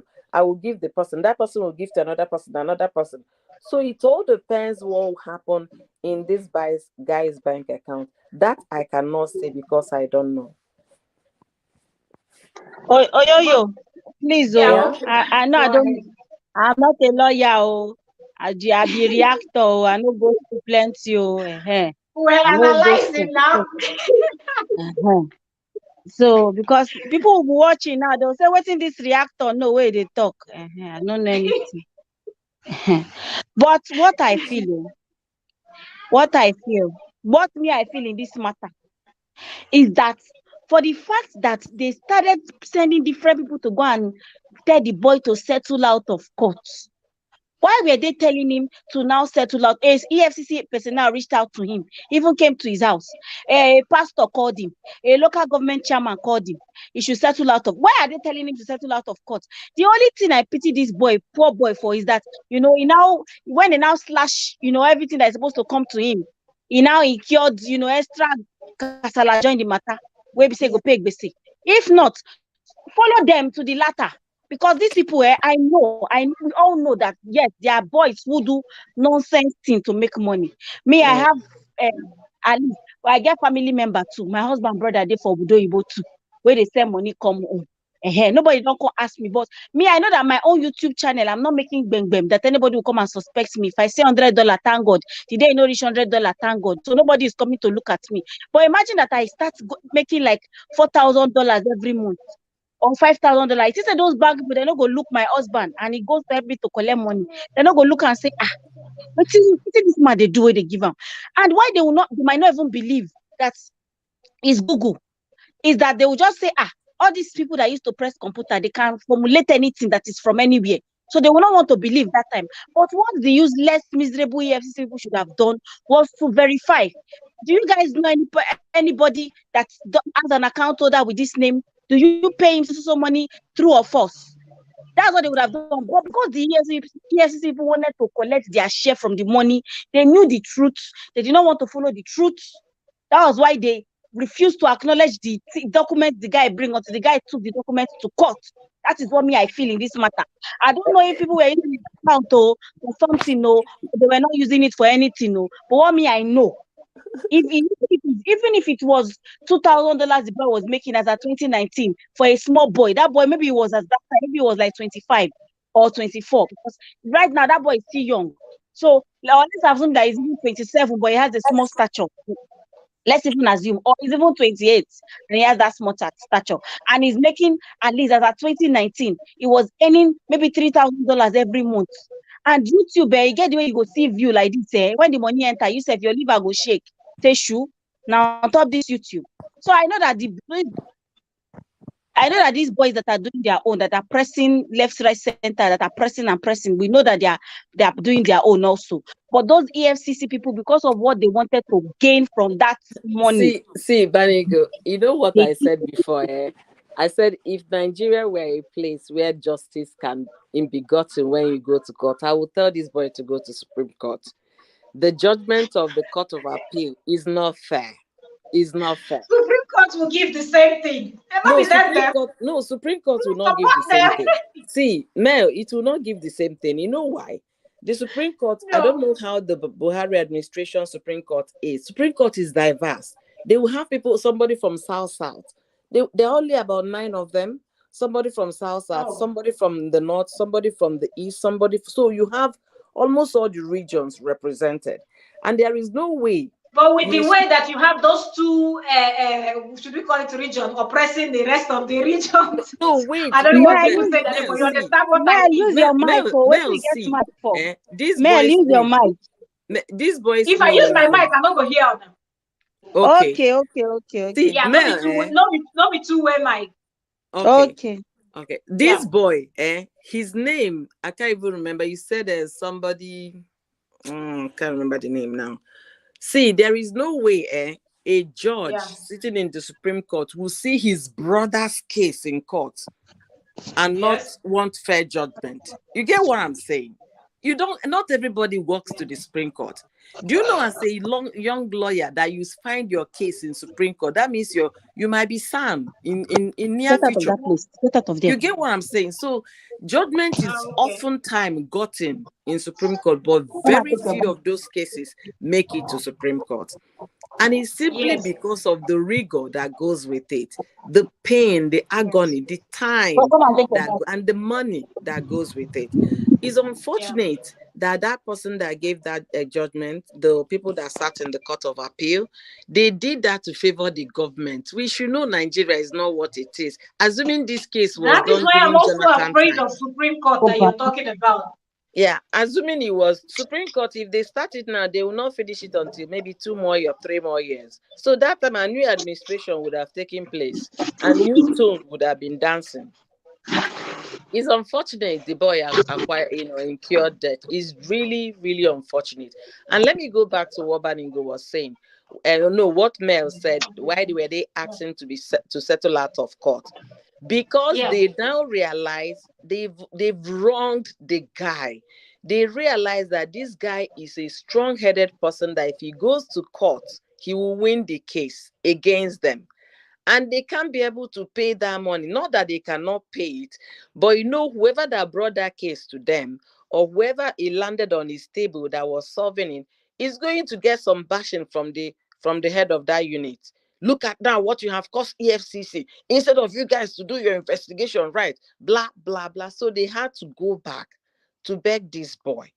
You understand? They had to use all means, all manner of people to talk to him. I am so happy that a young man went to Supreme Court. We rarely hear this kind of issues. I am extremely But they were going to beg him and they were telling him he should bring $5,000 to settle out of court. Which kind of beg be that? Was that what happened? Who was asking for Yeah, 5,000? I'm telling you. You missed it though. The guy said it with his own mouth now. You have to go to that guy's channel and watch the video. It's 24 minutes. If you have whenever you're free, just save it in your watch later list and watch it from the beginning. Then you will understand what is going on. Even his lawyer was a clown.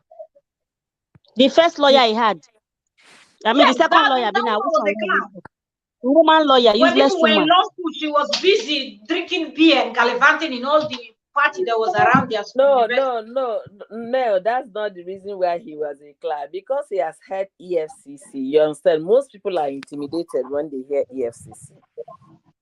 The first time somebody took us to EFCC. But Oyoyo, what kind of lawyer would tell you that, well, why didn't you tell me everything? Why didn't you tell me that you were making so much money so I would have known how to defend you? Which kind of talk be that one? Not the lawyer you be. No, you don't It's get your job not to defend the person. Even people that kill people, I see people defending them. No, Mel, still the criminal lawyers. Remember, we heard from one side of the story. The other side, we did not get to hear from those lawyers. We don't know how that transaction transpired. So we just have to say, based on what this guy has said, okay?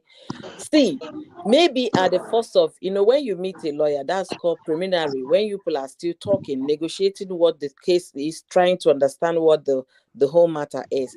At that point, that's when he's supposed to have declared to the lawyer involved, this is how much I'm making from YouTube. You don't hide that. It's not, you don't throw surprises on your lawyer. If you watch the way the boy said it, how he got the lawyer, then you would probably understand a bit. It wasn't like he wasn't ready to be open, because to him, exactly, because the first lawyer advised against going during the weekend. Why did that second lawyer take the case just like that? That means she was not good. Yes. No. Anyway, it's so unfortunate what happened to him, Sha. So unfortunate. I want to start arguing back and forth on that. It's unfortunate what happened to the boy, but I am so proud of this guy that he pursued this matter and went to court and got the first. I feel for him because now Baba is in debt. Yeah, it's unfortunate he's in debt, and for them to that's the reason why I'm furious, because wow. Yeah, this has been happening with banks all the time. When I hear bank, I always look at them with my side eyes. Seriously, the way they behave. No, it's not like that. See, my customer in the bank was taken to EFCC because he was owing 200 million. And when I got to EFCC with him, I'm the one that was supposed to be taking his my account, right? The bank was the one that took him to EFCC. I'm supposed to be defending my bank, right? When I got there, I told the EFCC guy, see, you have to assert yourself. You don't go to EFCC being intimidated for what? And I said, well, I was talking to the first guy. I said, the unfortunate thing here is that this guy has had a loan from my bank. And we all know what demurrage is. When you send something in Nigeria and the custom keeps your thing at the port for months If you don't clear it, they keep charging you every day that your item sleeps at the port. This guy acquired demurrage for over 3 months, over what he knew nothing about. And when he now started pursuing the federal government for releasing his fund, it got to 6 months. By the time he finished, the loan that he got at 68 million ballooned to 200 million. That this is not something that we should be coming to EFCC. I'm supposed to be speaking for my bank. They should refer this case back to the bank. Let the bank settle with their customer. Do you understand what I'm saying? I'm supposed to be saying, yeah, he's owing us. No. Sometimes, if you know what you're doing, if you understand the business in question, you'll be able to know how to profile judgment. The first boy I met was like trying to harass my customer. I said, this customer is a medical doctor that left his medical practice and went into business. He was doing well before the likes of Dangote came. It was Dangote that drove him out of business. But people don't just get it. When you don't have somebody in government, they can do anything to you. Okay? So when they start hearing the way I was talking, trying to make them understand, they can refer this case back to what? To the bank, so that the bank can settle with his customer. The guy was trying to be rude. When I mean rude, and I remember I had a senior, 1 year senior in school, that is one of the EFC people. I say, is Mohammed still here? They say Mohammed, who I gave his surname. Somebody else that I asked, say, yeah, Mohammed is the one heading this unit. Nigeria, connections see the work. And I'll say, can I see Mohammed? I told my customer, just relax. I went there, Mohammed, somebody, Ippy. I say, yes, so is Ippy, is me, I have a case here. That this is what is going on. I just need you guys to refer this case back to the branch so that we can handle it. You understand? Without me being in the picture. If you can do that for me, that's the favor I asked. And at the end of the day, we went back to the branch where it started. And I had to do a letter to the head office telling them that this is what is happening with the customer, which they already know because you update those accounts that are in debt every month. They already know what's going on. They had to find a way to work things out. But the fact that when you throw EFCC on somebody, you get what I'm saying? The person will start shaking. I was bold the second time. That wasn't the first time I went to EFCC. I went to EFCC because one contractor that was doing a personal job for us as a family now said that we refused to pay him because he now called EFCC. I say, hey, EFCC. Now make we begin go. They wanted to drag my sister. I said, don't worry, sis, go to work. I will go with another lawyer. So I went with a colleague of mine. That one is a very rude, when I mean rude with his behavior, he's a very proud person and he has no money in his pocket anyways. He went to EFCC and bamboozled the whole people there. Say, I'll go wait you when they talk. This boy didn't tell you that the decking he made collapsed. Didn't they tell you that the staircase they built collapsed? And they have the gut to come to EFCC that they are the ones that are supposed to pay compensation. Before we go home the next day, those people called us, please, can we now settle this? I said, no, we want to sue you guys for causing damages. You put we have been staircase to upstairs. It collapsed. Do you know if he killed somebody? So the thing is, when they call EFCC, they thought they were going to use it to intimidate this young boy. Okay? To intimidate the young boy, but the boy stood his ground. And that's what I love when I hear young people that knows how to stand their feet. We should not forget quickly, this present administration, everything there, even in the legal system, I don't know what to make out of it. Imo State has a governor today because the Supreme Court imposed a governor to Imo State. And who is talking about it? The guy's name was never in the primaries, those that contested for election. But he's a governor today. So it's unfortunate that when they appealed in the Court of Appeal, they went to make sure that they got a judge that will give them judgment, not that will give the boy judgment. What the boy, or rather the boy's lawyer, would have done is to inquire who are the judges that are going to sit on this case. You can still request that you want to get this particular judge, or you can take it to a different court. It's no longer within the state jurisdiction. You can take it to a different court. It's a federal case. It's unfortunate it happened to this boy. I really feel so sad, as though I know him, but he should be encouraged. Young people should not be afraid of seeking for judgment, please. In as much as he did not get fairness, but that's the bravery that I applaud him for, his bravery. Unfortunately, he has lost, and I don't have faith in this current administration Supreme Court. I would have asked him to go further and pursue this case.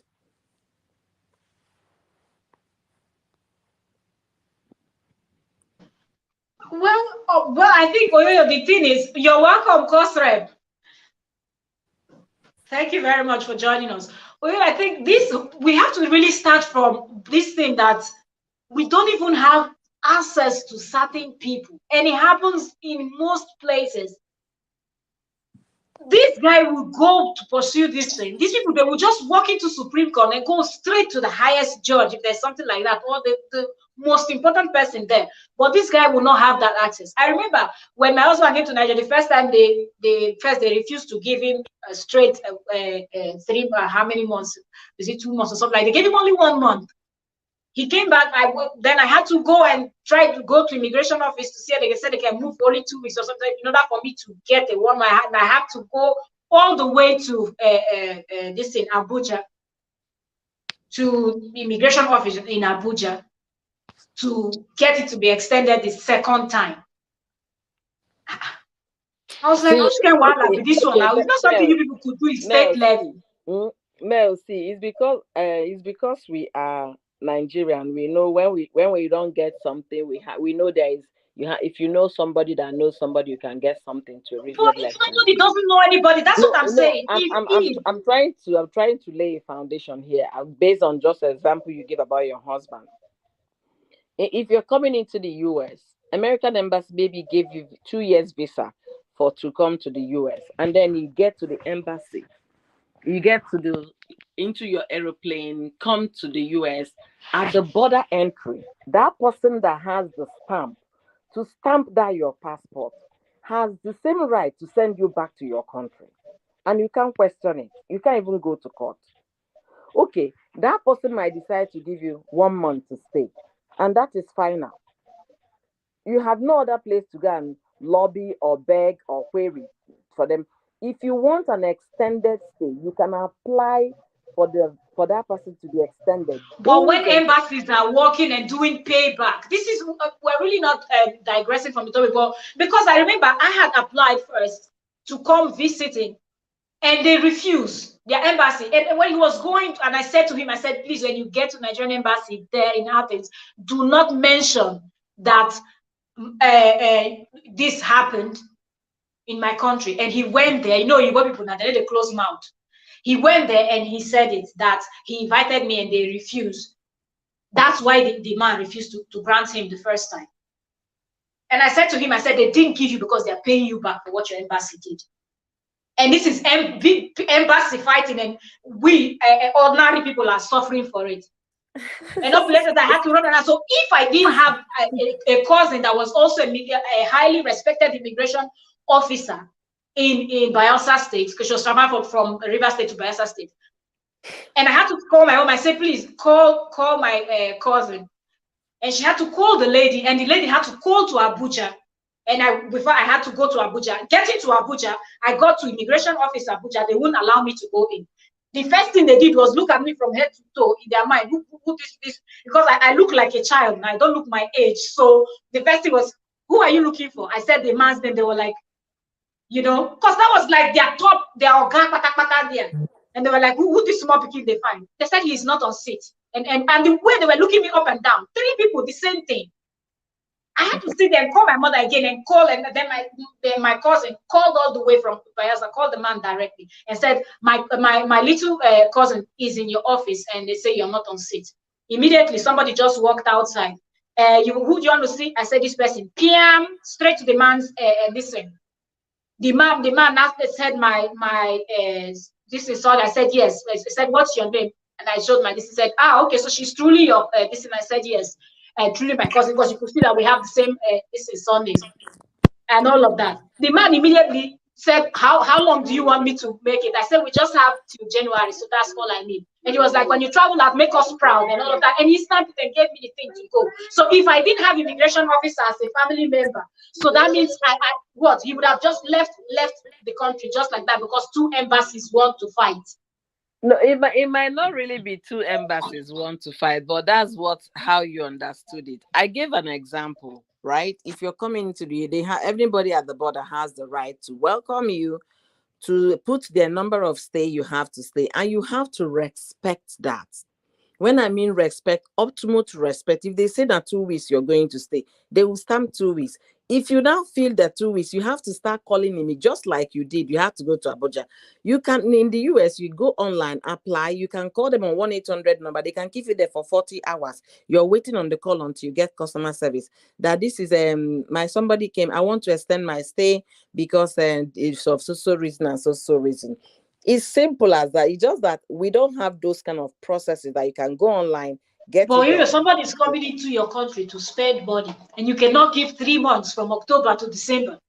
No, you're asking. Are we doing anybody? Or we're doing ourselves? No, you're asking too much. That's just it. People come to US, they give them 2 weeks to stay, and they have to obey that. They give them, you have 2 years visa. They say, yeah, you can fly back and come multiple times within 2 years. But as a matter of fact, right now, you're staying 1 month. I have when my brother-in-law visited me, he was stamped for 1 month. When we got there, he was doing medical. He was the one paying his medical bills. And then they now had to put him out for minor surgery. The time was running against. I had to make those calls. I need an extension of time because this guy is seeing a doctor. And I have to fax the document showing that his surgery is in 2 weeks. There is no way he'll finish surgery today and then enter plane the next day. You get what I'm saying? But they have procedures that you can follow. You have processes. You can go online. You can call over the phone. But in Nigeria, once they stamp and that's so it be. Unless if you get wrong leg, that will carry you go Abuja and you correct it. So that's Nigerian palaver. Back to this young man's case. Honestly, Belle, I am so courageous to hear this story. You don't even know how I feel.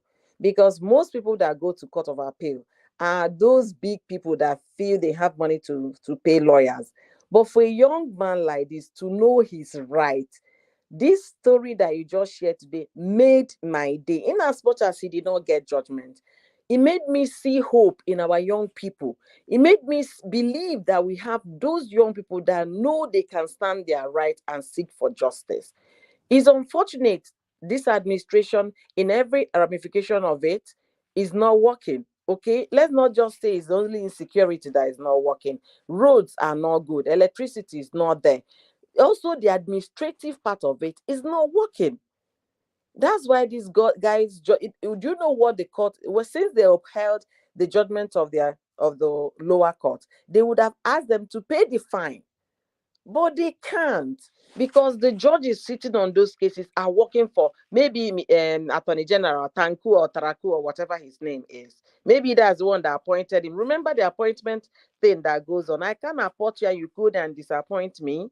Do you understand? That's why things should be done in fairness. But they will put their brother, put their relative, put their in all those prominent places, so that when the chiefs are down, they will remember who put them there. That's just it. It's unfortunate it happened, but I mean, it's what it is. That guy should be commended. The guy is I brave. tell you. But one question I have: do you people think that this is something that it's kind of encouraging? Because if you ask me, I think this is disappointing. And do you think this will actually encourage younger people? Because, it might not be YouTuber. Hold on. What if he got to the is discouraging in the part whereby the EFCC should have done their research properly, but because the way you understand is discouraging in that aspect. But the fact that he was brave enough to go to the courts and despite everything, despite him being scared, despite him crying, breaking down, the mental health.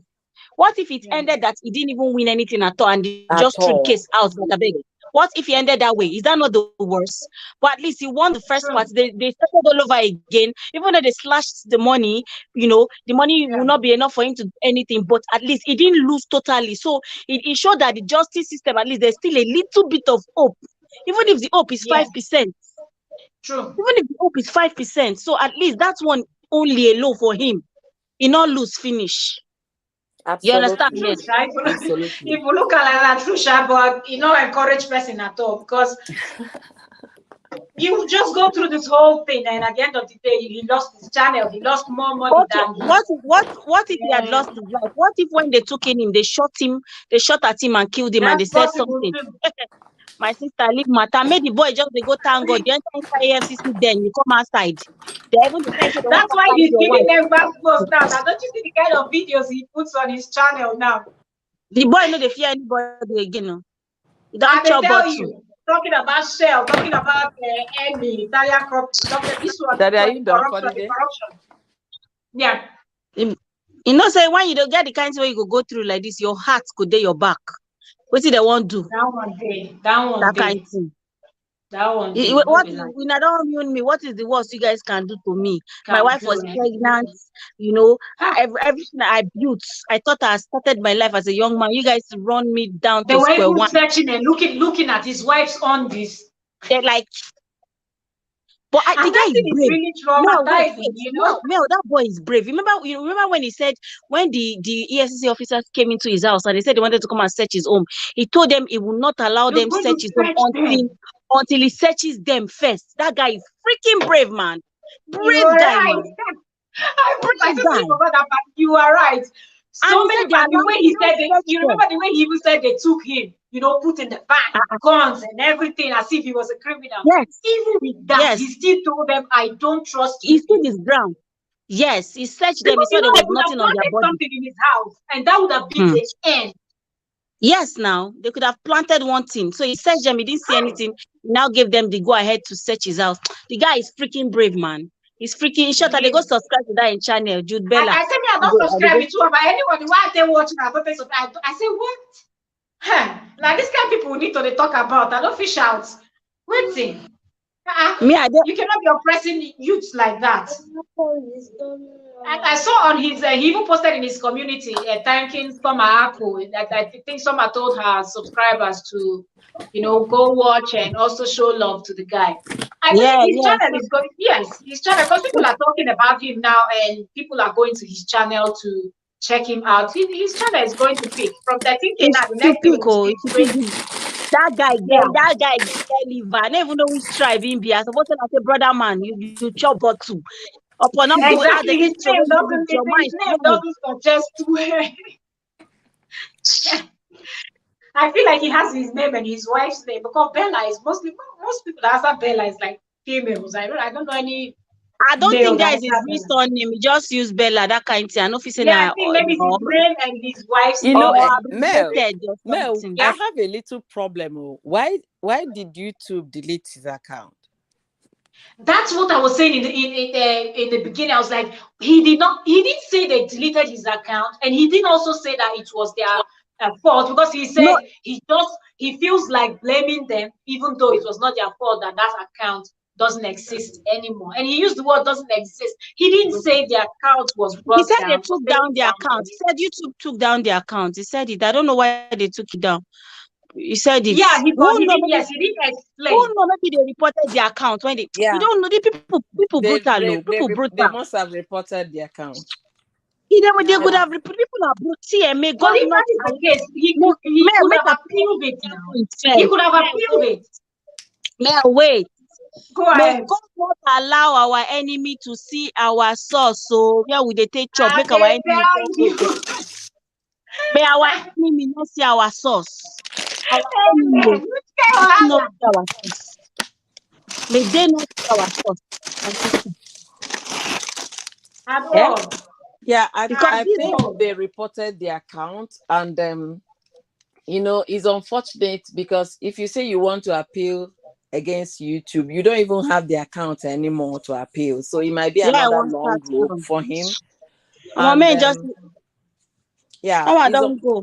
It's unfortunate. EFCC, but they did this TV had similar, well, not money laundering EFCC, I don't know, but she had a similar issue once. I don't know if you guys can remember, when she lost her main channel. I think she got that channel back. Get the kind of channel where they get back now. But it was a long process. According to her, she was always posting on her second channel talking about it. So it's unfortunate, but nobody should be discouraged. If we have 100 young people like this guy in Nigeria, 100 in a population of 180 million. No, we have because the people that went to. Is it the Soke people? Yes, even this year, when they were doing the remembrance, they still went there to the toll gate to stand their full chest. They no fear anything, and they still came there to throw tear gas at them. So we have youths that are willing spraying them with water. I was like, at least this time they came with water van, not a bullet van to bullet the hell out of them. See, one of the ladies that stood, that videoed everything on her phone. That girl now, she's in hiding. We don't even know the country where she did. That DJ Switch. Yeah, DJ. Yeah. Yes. DJ Switch. We don't even know, because that girl had to they were lying that nothing happened. That girl just had to hide for her life, hide for her head. I beg you, Jare, forget this country. We don't forget the youths are really trying. We have very bold youths now. Baningo, you have somebody overseas. I've never heard you talk about jackpotting. Now you can't be able to jackpot tomorrow because the government said they will not let you guys leave. That's what the minister said today. So by force they want kidnap people for they want tie us for year by force. You must stay. They say no more brain drain. People were crying about Dubai. I said Dubai no more pan on. I said good for that. See, but that Dubai, I read today's they said me. You know why? Every time this one won't go eat pizza, Dubai. This one sit down one place. Okay, we have issues. That's why some people are not even talking about the problems that we have in it, because they know they can go to Dubai, they can go to the UK. Come go, make I see. When all of us, they don't lock all of us inside there. Okay, nice. Because say you there for where you there, they speak English without your long way. Because you don't say when I start. And I'm you don't know me. You don't say when I start. Yourself, come Nigeria, come back. Make all the speak all this. You don't say when I start. No mind the morning. Mel. Those days for Port Harcourt. Go ask for around that Rumola area. They get this policeman where if you encounter him, you don't say you don't encounter person. I said the day where I stand like this, I stand getting by in front of fan. I said drive over me. Anybody will see you go. Anybody will see you go. The bundle of us throw inside. Carrots go police station. We see the sharp mouth inside there. Key money. We no close mouth. And I don't fear them. You don't tell I don't fear them. They know me. See, Mel, see, it's different now, because when I read the news that the government, Nigerian government, is stopping brain drain. That's the title they gave it, because a week ago they said the only thing they have now left as medical doctors in Nigeria are 24,000. The whole country. So imagine the whole country having only 24 medical licensed doctors. So imagine in my mother in the village, if everybody keep jackpotting, my mother in the village, if anything happened, they won't get doctor.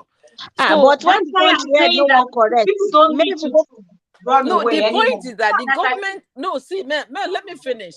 The point is this, the government are trying to stop people from leaving. The ones you have, the few 20, have you increased their salary? Have you done anything better to better their lives? To stop people from leaving the country. They're not bettering their lives. No. But you want to stop them from getting a better life. See, this administration no well. People's homes in Bayelsa, Delta, Anambra, nobody is talking about it. The Minister of Water Resources had the guts to tell me it's not up to national emergency. It's not national emergency. How can you call that administration? And people are displaced. I beg you. Let me count again. Benue State, Kogi State, Bayelsa, Rivers, Anambra, Delta, 6 states are covered with water. You're saying it hasn't gotten to the point of national emergency. A whole minister. And then Buhari went on the other day and did a meeting and said they should come up with flood emergency plan. And then they are going give them 3 months until everybody went on submerge, die, finish. You're not going to begin looking for flood emergency plan. In fact, that country, now God that's because it has not affected their own part of the, Mel, those part of the country. That's why. Make I no get angry before I go begin to disturb everybody waiting in my house. You guys should have a nice day. Thank you for this topic. I'm going to look for that guy and I'm going to post his video in my community page. Thank you guys for being amazing, all of you. And hi, Cosrep. Thank you very much. Yo. It is well, Jare, at the end of the day. Somebody there for you, or Mel. Allow the person talk now. Yes, yeah.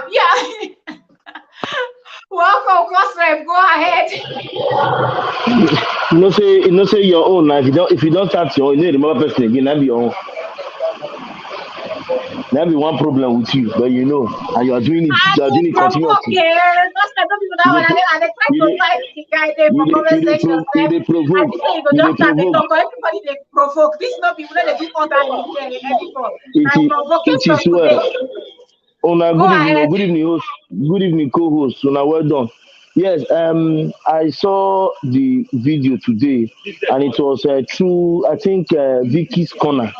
So I went to watch it, and I'm like you guys have been saying so far. If we have like that kind of that kind of people in Nigeria, like let's say 50, even 50, that can stand with what they believe in, I believe things will not be like that. It was really nice to hear that we follow the case up to where it is now. Like Oyo said, and like I think somebody that is here said, you did not lose totally. Let me use the word. At least if they slash it from 100% and they slash and it's left with some 5%, I believe it's still a good thing in the right direction, which means there is still a form of justice, sir, even if it's not as we expected. But having somebody like that who was able to stand and fight, even without settling grounds, is a good thing. And those of us in Nigeria, don't think it's only Nigeria. Even our accounts here, we that are in diaspora, the kind of amount that will be in your account here, you'll be in trouble. It's everywhere. Let's not do as if because we are in the Western world, we feel that yes, all these things are just in Nigeria. No. In Western world, if you have at least more than what you receive a month in your account, you have to go and tell them, how come you have not paid your bills? What is left with you? How come you have this amount left? Have you not paid bills? Do you pay bills at all? So we know these things. So I really feel proud seeing him contest for that, as in going far to get his justice. And I tell you, he got it, at least, though not as he expected, but he tried. Then talking about the federal government of Nigeria, it is quite unfortunate. English will not kill me. It is quite appalling that we are passing through what we are passing through in Nigeria. And no wonder we see graduates who don't want to stay anymore. The country is getting worse by the day. And the person you see that wants to come, you feel that the person is not doing anything. The person is working, but yet wants to live in Nigeria. I have a friend currently who works with Access Bank who wants to live by all means. Is it not a shame that a banker wants to leave Nigeria by all means? Is it not a shame? Just few months ago, two of my junior friends, two of my juniors, I will call them juniors. I had graduated. They were still in year 2 or year 3. They left their banking job and got to their UK now in the name of masters. And I know after masters, they're not going back to Nigeria. We know these things. How can a banker, when we were growing, if you hear you work in a bank, they give you this special respect. But now a banker wants to resign his job and japa. And now the minister is saying nobody is going. Like you said, it was just a few days ago they announced that in the whole of Nigeria, they only have 24,000 registered doctors. What does that mean?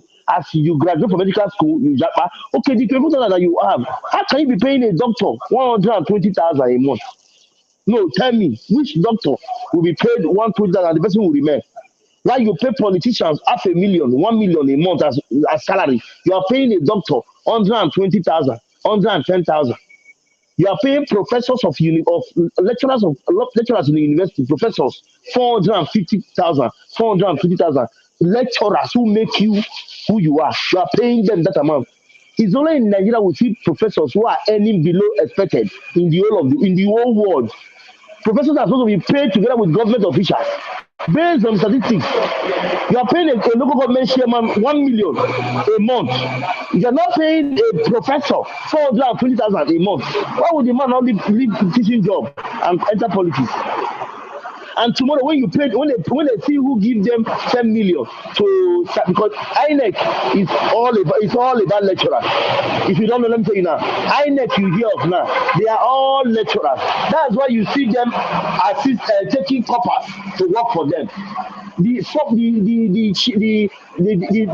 organ of INEC, the director of INEC, he was a former lecturer. If you have, I done a video like that in my channel. He was a lecturer. He was from the school they brought him out. Even his Jega was a professor too. All these people are professors from universities. So if you see that the government is malfunctioning, they are paying them because they are not paying them normal that would have paid them. So how do you expect such country to grow?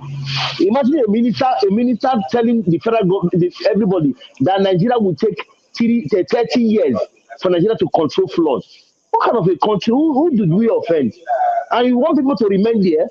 They are blocking ways now to even go as small now as Dubai now is air. You can't even, Dubai has even come out to say they are suspending Nigeria and some other countries from entry.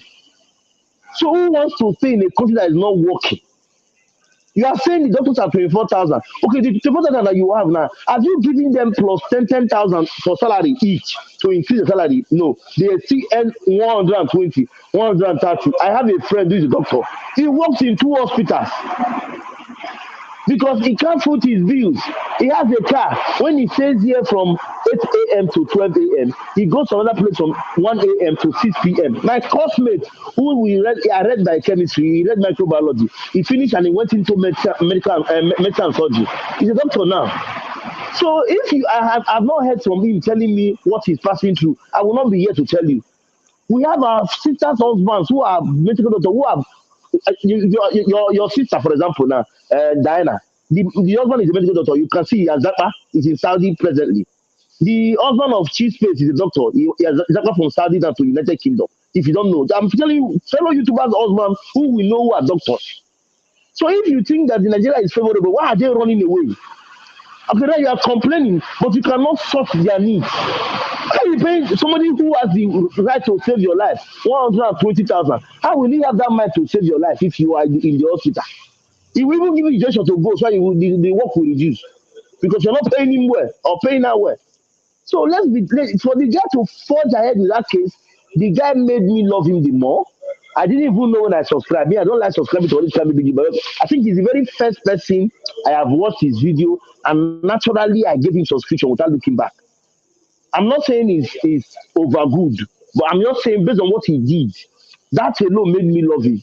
So nobody should say we have strong men and strong girls, strong guys in Nigeria who can follow them to the moon, they'll follow you. So if he has gotten the first justice, the second one partially, justice is justice. It means he achieved something. Then the person that was here before, there should be an atom of saying yes. The justice system of Nigeria favored him to an extent. Because if he had gone there to lose the first case and lose second case, what would he have said? Because if he lose the first case, there will be no way for second case.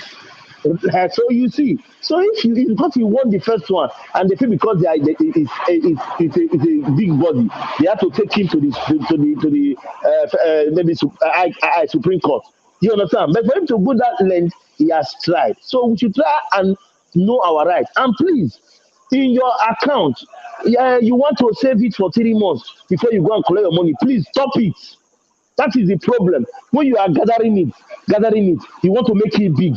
Not all accountants are happy with you. I work in the bank. We can see money, but we cannot touch. If you touch, it is stealing. So imagine money. I have counted millions of naira, but I couldn't take even 100 naira from the money because if 1 naira short, you are going to pay. You're the one that counted it. So if you're a person who is giving you dollars every day, don't you think the person is a human being? You will not come. He will not be paying you like $1,200 or $1,000. What he that is giving you or she that is giving you? How much does he or she earn in a month? So please, when the month expires, you see your money. Go and take it small, so that they will not be looking at you and want to maybe wish you evil or come and tackle you. When you get a little, correct it.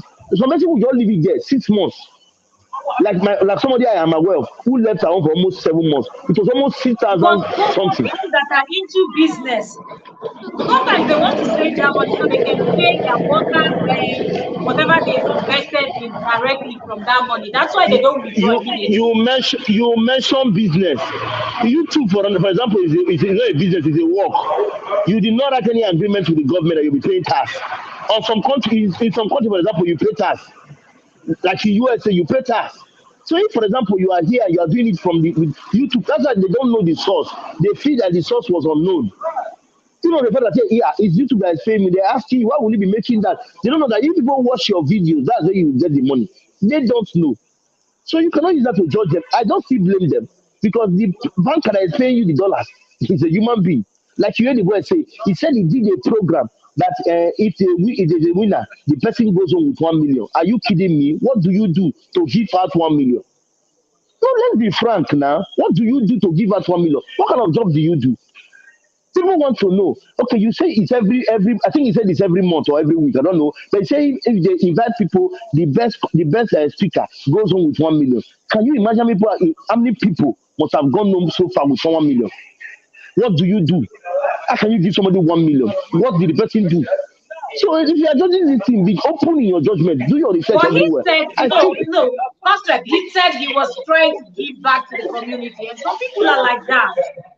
who Some as people are, and he's community not the head, only one. listen, There's a shot that is who on this my channel. If you check my shorts on this trending gist, you will see where another this one is American YouTuber. I think this is the top most paid YouTuber, the highest paid we are YouTuber, I think number third or so. The my dear guy sister, said it with his own we mouth. are This the is an one. American YouTuber. Listen He now, said that he we has are the made we so are. much money from YouTube that he's living his best life, and at this point, he doesn't know what else to do with his money. Check his shorts; he's on my channel. My dear, This trending I am thing. not That going. now Listen, let me tell he's you. helping people around him to start up business or whatever they want to do, and he's also giving money out. As in the guy, they dash money. You don't know what you want use We, the YouTube and if his state if you let me anymore. talk, I'll tell you the truth. That's how much. We are the one that is. We are the people. We are the person that is bringing our leg out. If you must help people, there are ways you can do it. I can teach you ways you can do it. 50 million will go down within 1 week. There are ways you do it. Are you kidding me? Are we novice? Must you come online and say you want to do a program? The winner goes on with 1 million. Are you kidding me? He's very lucky. But But he did remember, not he say said anything to hold on him. he wanted to go into media. So maybe that doing that show would have boosted his media company that he was building. My sister, anything can boost a company. If you want to do giveaway, you mustn't do it. That's why I always tell people. Let me tell you, I have like 5 widows. I'm not trying to blow my top. I'm trying to explain to you how what you can do with your money. I have like 5 mothers. Inside that 5 mothers, about 3 of them are widows. 2 of them are with their husband. One of them inside is my mother, making them 5. I call them mothers because they were all parcel of my life at a particular point in time. I'm not saying I'm not blaming my droppers, but I know I used to give them some stipend every month. If not all, maybe once in 2 months. You will not hear. I don't have to come and show you on YouTube saying I'm giving people money. There are ways you can share it. So you bringing your leg. We are the one that is bringing our leg, bringing ourselves out. We want to show off. Let me tell you But the truth. that If as you let part me of talk, content creating, a lot of people stop what they do because it gives more subscribers, more viewers, that and that is the equals more problem. money. So That that's is why a the lot of people problem. talk about what they You do don't on their you YouTube don't channel. know you don't at that point in time you don't know where your enemies are coming from. You can't differentiate where the enemies are coming from. You can't differentiate who is not happy with you. For example, the bankers were not happy because he was collecting too many dollars. We are human beings. We are Nigerians. We are Africans. If a person that is giving you every month $1,000, how much is he or she earning as a banker? 70,000, 80,000, and you are collecting almost close to 1 million, 1 point something million a month. You have to have conscience that they will still be able to shoot you. That yes, this person get money, and we don't know his source. We only see something come from YouTube, bam, and it enters. I don't want to do a reaction on that on his video. Some people will not say you are being ugly or you are. Is YouTube not listen? Is YouTube not a source? It's a source. a country that can ban Bitcoin. So what do you expect? A country that can ban Bitcoin, that say Bitcoin enables you to claim as if they are too rich. They don't want you to progress. All the Ponzi company in Nigeria that you put 200,000 to be getting every month salary, have they not blocked all of them? So which country will permit you not to get money from a foreign source without knowing the source? They know the source, but they want to still collect their own share because they are not being paid well. Didn't you hear what he said? He said people called him and they were asking him that it should wet their hand. Did you not hear what he said? And they were requesting for $5,000. You heard it, man. Imagine a person who have more than $5,000 in his account. You are Nigerian, so you don't do that. Even in Europe, you cannot have more than your money you earn in a month. They will come and knock in your door. Have you not paid your rent? How come you have this money in your account? So what will you tell them?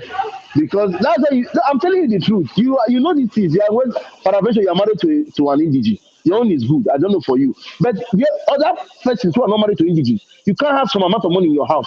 But the thing is the same. It's the same thing. It's the same thing. But the thing is, you prove. For example, when I went to create the account for YouTube, the bank said well, how much are you earning? And all. I said, well, my channel is still at the beginning, so not necessarily. They said, okay, but if your channel ever grows, if you start earning more, if we see more money coming into the channel, we have to report to the government, and the government will start asking you, collecting tax from your account. So, but at least, even if they say they don't know where my money is coming from, but I have papers to prove that it's coming from YouTube, and I believe that if I present those papers, the government will say, okay, from this paper, get your tax officer and let us draft and get how much you're going to pay for tax. You are in a Western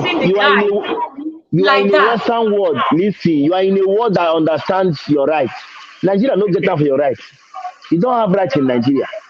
You don't have say in Nigeria. You don't have that right. Who gave you that right? You don't have it. You know the truth. Even for your right, they will still beat you, arrest you, still jail you, You know people are in cell for what they don't know anything about. Not be the same much more for Kawabi. Are you trying to protect our country good in public? It's not good. You have to say it the way it is. The country is not good. You have to say it. So if you have your right in Western world, in Israel or in Greece or in Russia as you are, or as we are in Europe, for example, in Nigeria, who gave you that right? They will still arrest you on your right. A man who is a government official will slap you when he hits your car. Now he hits your car, now he go slap you, still arrest you, because why? He's a government official. So these are things we need to do. So please, let's tell ourselves the truth. If I have my turn and do reaction on his video, I know people will come for me. I'm not saying I commend him for his bravery, but he's still at fault. I will not hide it. He's still at fault. He's very, very wrong. It's very, very wrong to have such an amount in your account. You should react. Now, what as content creator, this is something on YouTube that, of course, everybody can talk about because we're all content creators. So of course, if you want to react to it. And me, I feel like this needs to be talked about more by more YouTubers. So people know it's because I don't have time. If I have time, I'll talk about it. I will still tell him where he did well. I'll tell him where he did well and where he messed up. There is nothing in this world that does not have a left side and a right side. Let's be frank. How can you be going to the bank to collect money and the banker that is giving you money for adventure, he doesn't give them a pocket stipend? They are jealous of him too. You owe them to bribe them. Now they tell you so. I used to when I was in secondary school, I used to go to bank for my brother. He goes to Lagos to buy goods, so we pay the money in the customer's account from Benin. He will go by bus without money with him. So when I get to the bank, he will tell me, I beg, take this 500, give the officer for me. Tell her and say I customer greet her. Immediately before I even leave the bank, he will call me and say they don't receive the alert. The way you treat the banker have your interest at heart. Peradventure, this particular guy would have not. He doesn't give them a cover when he goes to collect dollar. You collect $1,000 or $1,500. You will not give. I don't support that at all. You don't need to give anybody. I'm not here to argue with you. I am telling you what is obtainable. Which content you want create? I am telling you what is obtainable. I'm not here to argue with you. I don't know when you left Nigeria. I'm telling you I what is get your point obtainable. now, but of course, this is what is So, bringing the jealousy now that made the guy to so end up in this wahala. didn't That's you where the didn't you jealousy hear started from. did, But I'm just didn't saying that it's didn't you wickedness. hear that? Didn't you hear when he got to the EFCC office, he met about 3 officers of the bank he knew. Didn't you hear that? Did you know when he said it? That when he got to the bank, he met bankers. When he got to EFCC office, he met bankers of the Yes, the bank, and he greeted them. Didn't you hear it? And yes, didn't you hear yes. what? Of course. He said it Okay, that because even didn't he you said hear? it here when the Wait, now, interrogators, the didn't EFCC you? interrogators came in. They actually told him that some Okay. of the papers were brought in from the bank that morning. You know. So didn't you hear also when he said that when the bankers were about leaving, when the lawyer that came himself was even among he works for the one of the bank that freed his account. Did you not hear that one also? Let me tell you the Yeah, truth. of course. There Of are course. things. The bank, These things. it was obvious that the bank and EFCC was working together Uh, just to ruin this guy. They uh, were corrupt bankers and uh, corrupt EFCC people. God bless you. No, you have answered my question because it's good. We narrow it through. Yeah, but for his bravery, that is why I'm happy with him. But after his bravery, he is wrong. I can prove about 4 facts to show that he was wrong. Take me anywhere, I'll still say it. So that is the truth. Eh, because you did not say your company is not registered. You don't even have a company. So how did you get the money? YouTube. Can YouTube pay you like that? You have to defend Because it. I cannot wait to see your own analysis. The way you're taking this thing, I cannot wait to see your own analysis when you have time. Yeah, it's where I will see if I have chance tomorrow. I'll go. I'll just do even if it's 10 minutes. Let me point to some facts so that you see that yes, in everything you do, I always say it. In all the dealings, you get understanding. In all you do, you look at the environment. And moreover, you there was a lot of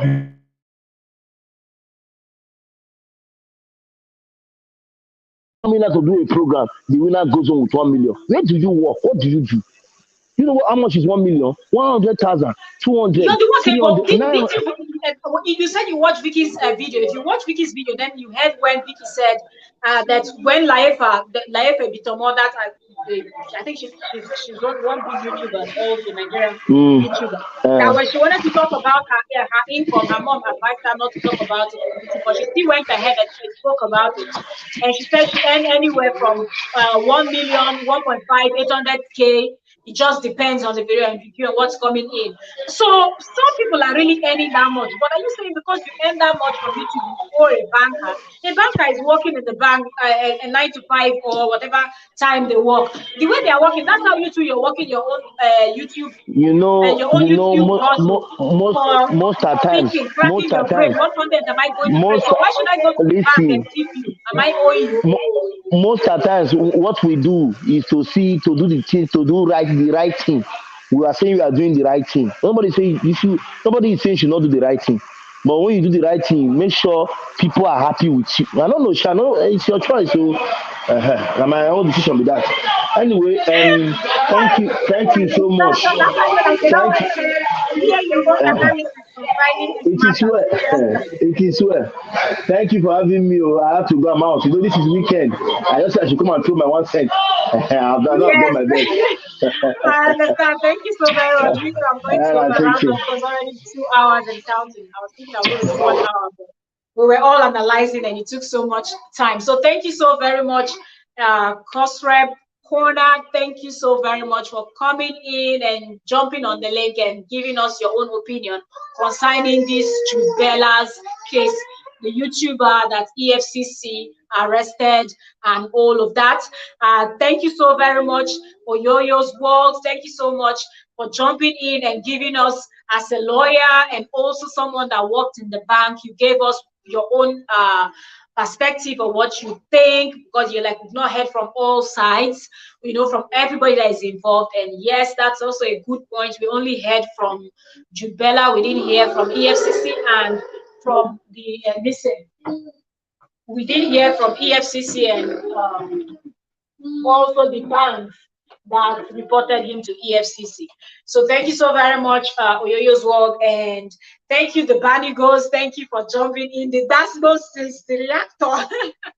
Jumping in and giving us, as you call it, your own 2 cents also, and letting us know that yes, we should be proud of this guy, and that even if he didn't get the whole cash, but that small win gives us hope for us to know that yes, there are still some genuine people in the Niger government system, any of the arm of government that you're looking at, okay, that we still have few, they might be small, but we still have just those few persons that still respect and still have values over things that they should, and they will always do the right thing, just as the first judge gave his verdict concerning the case of Jude Bella.